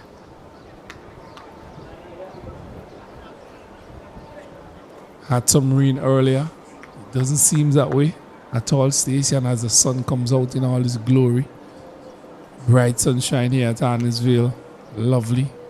Picturesque ground. This is Barnes, 12 overs, 1 maiden, 31 runs, no wickets, some tight bowling. And the man Redwood picked up 4 wickets so far from his spell. They have bowled very well in tandem for the Jamaicans. No sign of pace bowling up to now.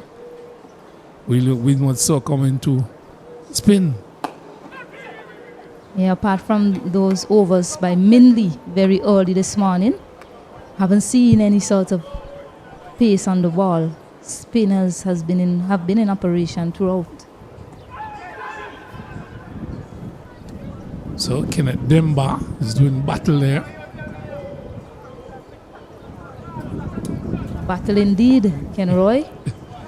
A lot to do if they are to try and overhaul this total. But saving the match will also be in the back of their minds. Well, the Jamaicans are probably saying it's only a matter of time before we get these other 4 wickets or so for the Windward Islands. We are down to the tail. 8, 9, 10 jack.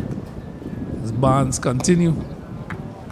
We have seen the batting of the Windward Islands in the first innings. They were bowled out for 195. And only the likes of Descartes is there still. One of the mainstays. He has gotten a start. And this one is driven back past the bowler for an easy single for Demba. But all in all, Station, a very good game between these two teams. Been dominated, as was mentioned before, by Jamaica from day one. I think what was mentioned that only one session the Windward Islands have won in this game, and rightfully so. If anybody's to win this game, Jamaica deserves it. But 4 wickets to get, still a long way off. Descartes is unbeaten on 44 from 61. Another quick single as he continues to battle here for the Volcanoes here at Arnisville playing field. 226 for 6. 66 overs been bowled.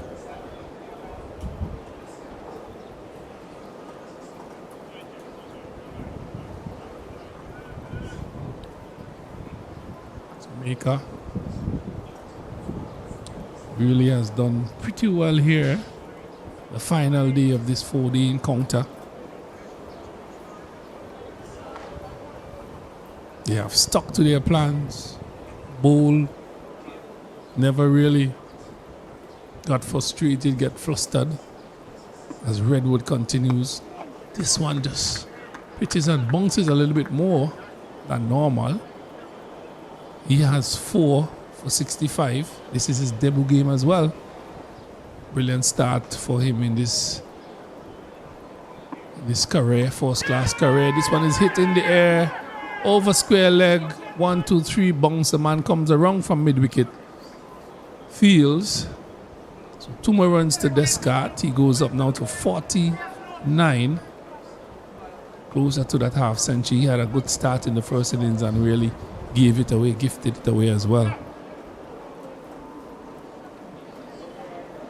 228 for 6.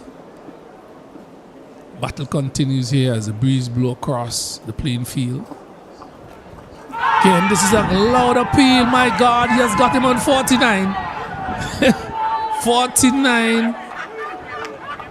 Outside the off stump, Descartes went for a cut. The appeal went up, and he's gone back to the pavilion. It is the wicket number 7 and a crucial wicket of Descartes. He's out. And really a brilliant spell by Redwood. He has 5 now for 67. Yeah, what a marvelous spell of bowling from the young man, making his debut, standing up for his team. They need this victory to start things off well in this competition. And Tamari Redwood, a star being born here. We know him as a rising star, but I guess the star has risen now. Kenroy Martin, as Tamari Redwood, the young leg spinner, showing all his skills on display, has picked up 5 wickets in this second innings. Really has brought about the downfall of Windward Islands. 7 wickets down now. And it's something I was looking at just a while ago. Windward Islands, in the first innings, they were not able to string together partnerships, whether with runs or time. In this innings, run scoring has been a lot better in terms of the partnership. But the time spent in these partnerships, that's been the problem for them today. We have partnerships of 51, 26, the best being of 60, 40, 38. So double figures, yes, they're not losing wickets in a hurry in terms of runs scored. But the time spent at the crease has been the difference. They've put on quick runs, but they haven't spent a lot of time, and spending time is very important in this format of the game. Well, it's very important, as you said. If he can't spend time at the wicket, he would not be able to play 4 days cricket here. And it is crucial that he could take time out of the game and score as much runs as possible. The Windward Islands have not done that very well. This is some trouble here. It seems like some trouble.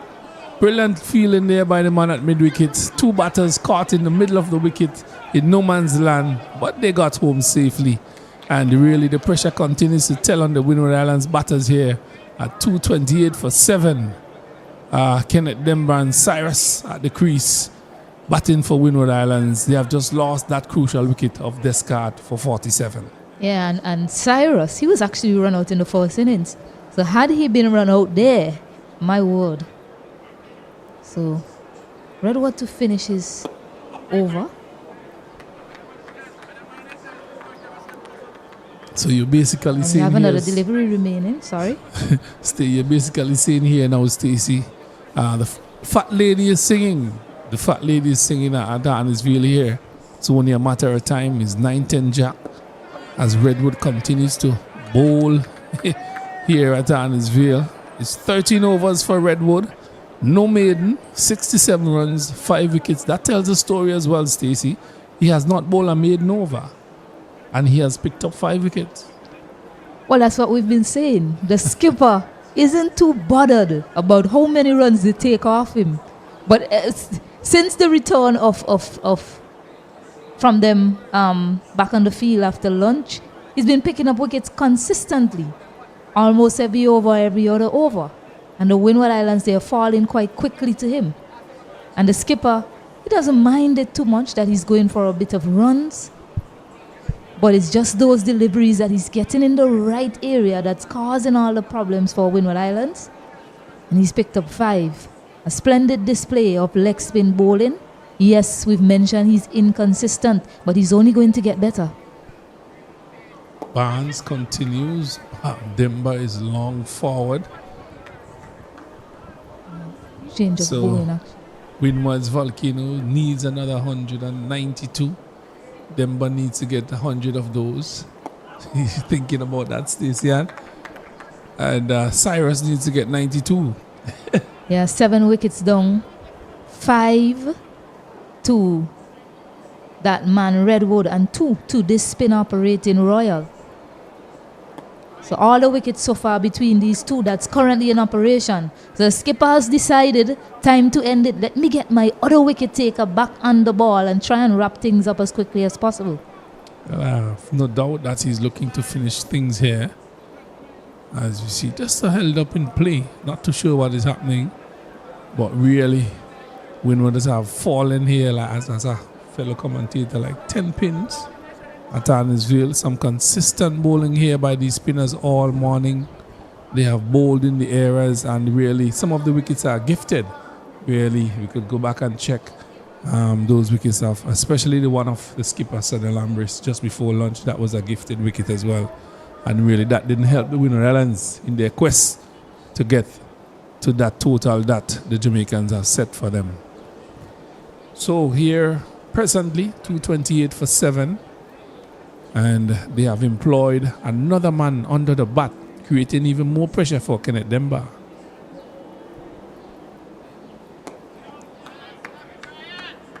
Another delivery come forward in the approved manner. So Cyrus and Demba, one is on 2, one is on yet to score. It's back and cuts. Call for 1. Good running, good calling between the wicket. Picks up another single. So Volcano this morning been asked to get over 400 plus runs here at Arnisville. Very daunting task. Put up a pretty good fight so far. 229 for 7. Long way off. As we continue to see some good feeling here by the Jamaicans. I have not seen a catch being spilled by them so far, Stacey. Could you remember one in this game? I'm not too sure. My memory, yes, my memory served me in right. fact, yesterday Campbell dropped Pascal, but that's long behind him now because Pascal is already back in the hut. Kiran Katoy was dropped by Barnes as well yesterday, but again, they didn't make these drop chances count. The Windward Islands, both batters dismissed in the 30s. Difference in the game here, Stacey, is that the Jamaicans have played the long periods much better than the Windward Islanders. They have played in patches, Windwards. They have played some good patches, a good half an hour, a good 45 minutes. But then Jamaica keep pulling themselves back into the game, taking wickets. We have not seen a partnership that's really could have taken the Windward Islanders out of trouble. There were signs of that, but they never really cemented that platform for the Windward Islands, and that is why they're in so much trouble here at Arnisville at 229 for 7. Yeah, certainly. Windward Islands, they'll have a lot to think about before they get into that second match here at Arnisville playing field versus a red-hot Trinidad and Tobago. New conditions as well. Yes, pink ball, on the lights. Yeah. It's a lot to think about. It's not an easy thing to come off of a defeat into a team that is rearing in confidence. Trinidad and Tobago, one of the stronger teams in this tournament. This one is a full delivery, walked over mid-wicket. We'll see the signal from the umpire soon. Umpire took the signals for. So 4 runs there to, is it Temba? Cyrus is the man on strike. 4 runs to Cyrus. A full toss there by Redwood. And we spoke about that. In every over or two, he gives you that loose delivery. Yeah, but he's certainly a wicket-taking option for Jamaica, and that is why he's included in this squad. And in the longer format of the game, as he runs in to continue, I'll continue after this delivery. In the longer format of the game, you have that much more time on, especially when you are on top. You know, he has a lot of time to just continue to build his consistency, and that will come with building confidence. And he's a very confident man here right now. Picked up 5 wickets already. Well, that brings another Redwood over to end. 14 overs, no maiden, 72 runs, 5 wickets. You can't ask for better than that on a debut. A debut, really. As the water cat, as the drinks break has been taken here at Arnisville. Windward Islands are 234 for 7. Still need another 186 runs with just 3 wickets in hand. Demba is on 4 and Cyrus, he's on 4 as well. And we will take a break here and return in a few minutes as the players are refreshed there at Arnisville.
Welcome back to the Arnesville Sporting Complex.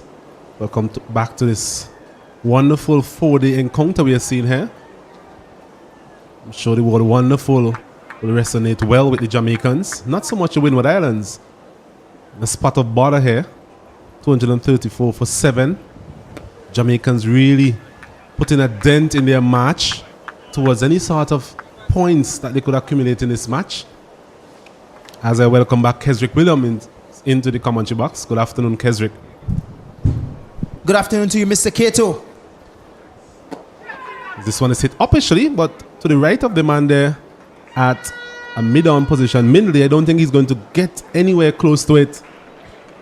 A fast bowler's type of chase, I must be said. And 238 now for the loss of 7. A bungry there for Demba. That's the fatigue kicking in there, Kato. Looking like he's actually trying to get the knees up. But they're in control, I would say. Good shot from Kenneth Demba. Flicking that one through the onside. Something that we continue to mention throughout this game is how good this pitch has been throughout this game. Day 1 and day 2, good consistency in terms of bounce.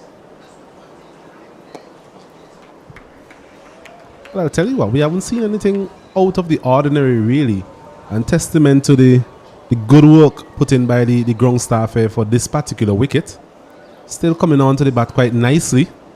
Seen some very good stroke play all day from the Windward Island players.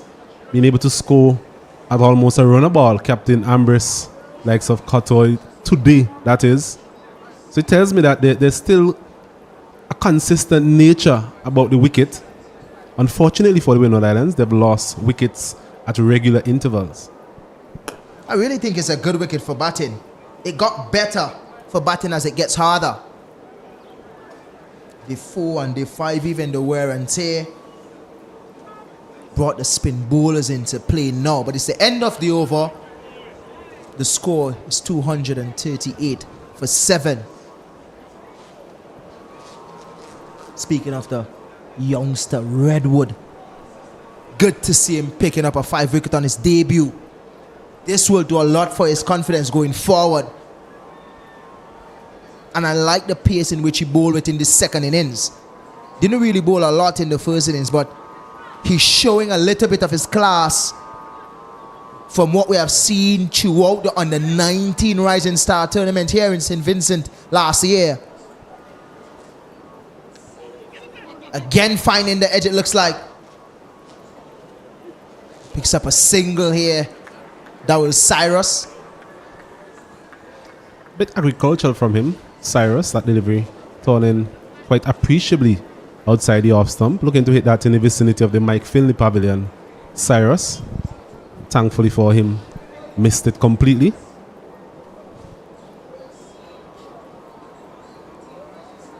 This one is swinging again. Seem to be getting the ball to turn. Is it an outside edge? It is. A bit anticlimactic, it must be said. There wasn't a lot of celebration from Redwood. He's a quite reserved young man. But a swipe again across the line. Well flighted delivery. Getting the outside edge, and a very good catch there from John Campbell. He put one down earlier against Pascal from the bowling of Royal, but he wasn't making any mistakes this time. So the Windwards continue to fold here under the pressure of the Jamaicans. They are now 238 for the loss of 8. Really well bowled, good flight. Just outside the line of the off stump. Kenneth them are not really getting to the pitch of it. Only could have found the edge. Another wicket for Tamari Redwood. This is good for the youngster on debut. 6 wickets. As my co-commentator mentioned, just 72 runs. I'm pretty sure that Jamaica would be happy with their first game in this regional 4-day tournament here in St. Vincent and the Grenadines. They would leave here a happy bunch because of what they have achieved with their bowling and batting. Tamari Redwood is doing a fine job. He himself would understand this surface because played a lot here for Jamaica under 19, and I'm pretty sure that the players would be happy for him as well. The spinners is really doing a great job here on the third and fourth day on this pitch. A really good 4-day pitch offering everything for batters and bowlers to really apply their skills. A pitch that was being relayed as well this year in February. This pitch is really growing and is settling in nicely. Really good check done here by Bill and his crew. Bill Edwards, as we know, is the head creator here at Arnisville Cricket Stadium. They have worked a lot last year to get this ground and this pitch ready for the T20 World Cup that was played here last year. And then from the T20 World Cup, they went straight into the under-19. Good delivery from Redwood. And then from there, it was preparation going on for those games. Those T20 games, West Indies, Bangladesh. Bangladesh obviously won that series 3-0. And straight out of Bangladesh, straight into the 4-day tournament, and then preparation again for another tournament. So it's a lot of work here for the ground staff here at the Arnisville Cricket Stadium. Working tirelessly. And then they have a next game next week, Trinidad versus Windwards, right here, day-nighter. A dot to finish. Redwood, a successful over again for Jamaica. 239 for 8 here now. I think what has been very impressive about Redwood, Keswick, is his temperament. We mentioned earlier on in his spell, a bit inconsistent, a couple of full tosses, short deliveries. But I think what has happened is that his captain has shown a bit of faith in him as well. And none more so evident than that last over before the lunch break, where he brought him on against Sonny Lambris and he was able to get rid of the big fish, as they would say in this Windward Island batting lineup. Similarly, after being struck for a couple of boundaries versus Benjamin, managed to get the wicket as well. So it tells me that the young man has good temperament, has a big heart, and I'm sure he has a big future ahead of him. Definitely so, Kato. And just remember, to Sonny Lambris, he took a liking into him and he took his wicket. Benjamin struck a couple of fours against him in that same over, and he took the wicket of Benjamin. So it shows not only his temperament or his skills, but it shows the confidence in which his captain shows in him. To say, listen, I want you to bowl this line. I want you to show me that you're ready to play at this level. So I'm not going to change the field for you. You have to bowl this line because you're capable of doing it. Hence the reason why you're in this team. Javier Royal picked up 2 wickets. But impressive from Redwood. Good pace. Good revs on the ball. Probably think that he could put a little bit more. But that will come with his confidence and with time. It's gone 6 wickets now. Not sure we're going to see the sight of a fast bowler back, because every time we're saying that we're thinking there might be a change for a fast bowler, Redwood is doing something magnificent. And it's the thing that wickets does to you as a bowler. I mean, you can attest to that in terms of it seemed to have given him more confidence. He has been more consistent in his last 4 or so overs. Before that, in his earlier spells, we would have noticed the erring of line and length from him, but not so in the last couple of overs. He's really landed them where he wanted them to be landed. So it shows me like as this is going to be a soft dismissal once again. My goodness, the Windward Islands really, the wheels are coming off, Keswick. A run out here, and it's now 240 for the loss of 9. Well, the lava is not getting too far outside the crater. It's just coming out of the crater and it's staying at the top. Not much of a big eruption here from Volcanoes. The Scorpions are stinging nicely. The guys from Jamaica, they came in, they played, they conquered. Another wicket, good work from Javel Glenn. Seeing the mix-up, throwing it at the right end. Javier Royal just doing the rest. That jetted walk back that we always talk about. Tyson, he's gone. In comes Darius Martin. We're really looking over the hill here now for Volcanoes. The score is 240 for 9. A lack of communication there between the two batsmen there. Once again, Cyrus involved in a run out. All year on, he almost got himself run out. On this occasion, running his partner out, Tyson, and another wicket down. So that consistent flow of wickets from the Windward Islands perspective really denting their progress here this afternoon at the Arnisville Sporting Complex. Only a matter of time now, it must be said, with a 180 runs required by the Windward Islands. Jamaica looking to just drive home that advantage, none more so than Tamari Redwood. Looking for that 7-wicket haul. He'll start another over. I don't think the presence of Darius Martin really breathed any sort of confidence in terms of his batting ability.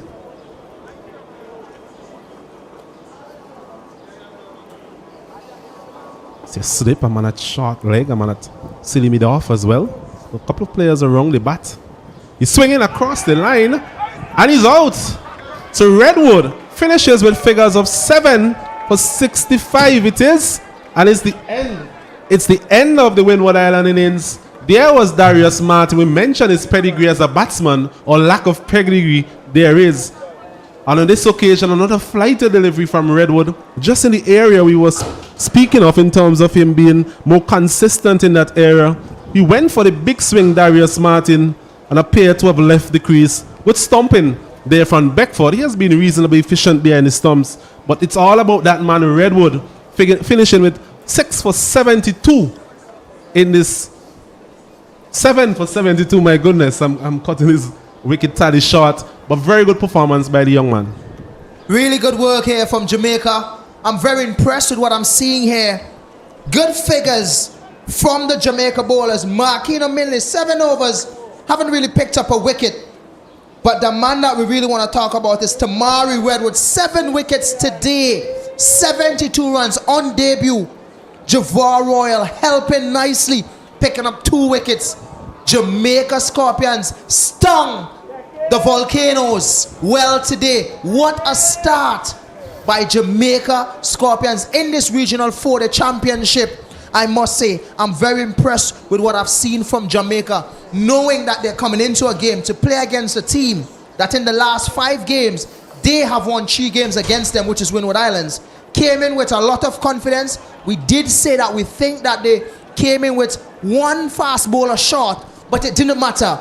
The bowlers came out, which is a spin bowlers, and did a fantastic job for them, picking up those wickets. Tamari Redwood, congrats to you, young man. We're seeing a little bit, a glimpse of what you usually do in under 19 cricket. Well done to them. Hard luck for the Windward Island Volcanoes here in St. Vincent and the Grenadines. But well done to Jamaica. We are seeing something new here. They have a new head coach and they're doing a fantastic job. Well done to the Jamaica Scorpions. This first encounter in this year's 4-day championship, having been inserted on day 1, as we mentioned, they would have won most of the sessions from then onward. Windward Islands managed to claw their way back earlier on on the 3rd day, but the Jamaica really always led and really put the pressure on the Windward Islands. 420 was always going to be a difficult task, and although we saw an improved batting performance by way of the number of runs scored by the Windward Islands, I'm sure some of their top order players will be very disappointed, because as we said before, this remains a very good batting wicket. Well, really and truly, I want to shout out to Jermaine Blackwood first of all. This all-round performance for Jamaica. A lot of experience behind him. And there's a lot of positives that Jamaica can take out of this game. Yes, they won the game, but a lot of positives. They won most of the sessions here, and that is a good start for them. Windwards, on the other hand, have a lot of thinking to do. They would be back here on Wednesday to play Trinidad in a day-nighter, the pink ball version.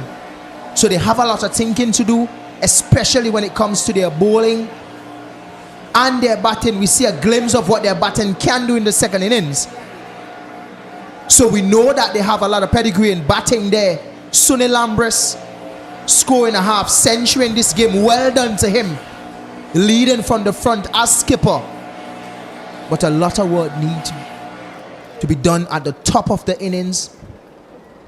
Hard luck to some of the batters. They did get started but couldn't carry on. We did mention that Jamaica came into this bowling with a fast bowler short, but they did show that their spin bowlers can do the job. Well done to Jamaica again, winning this game with a lot of confidence. We're about to leave the combox here.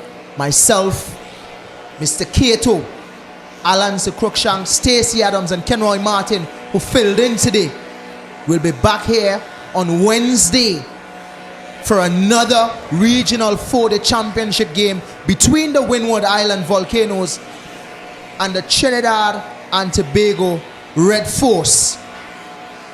From us here, it's goodbye until Wednesday. Have a good one.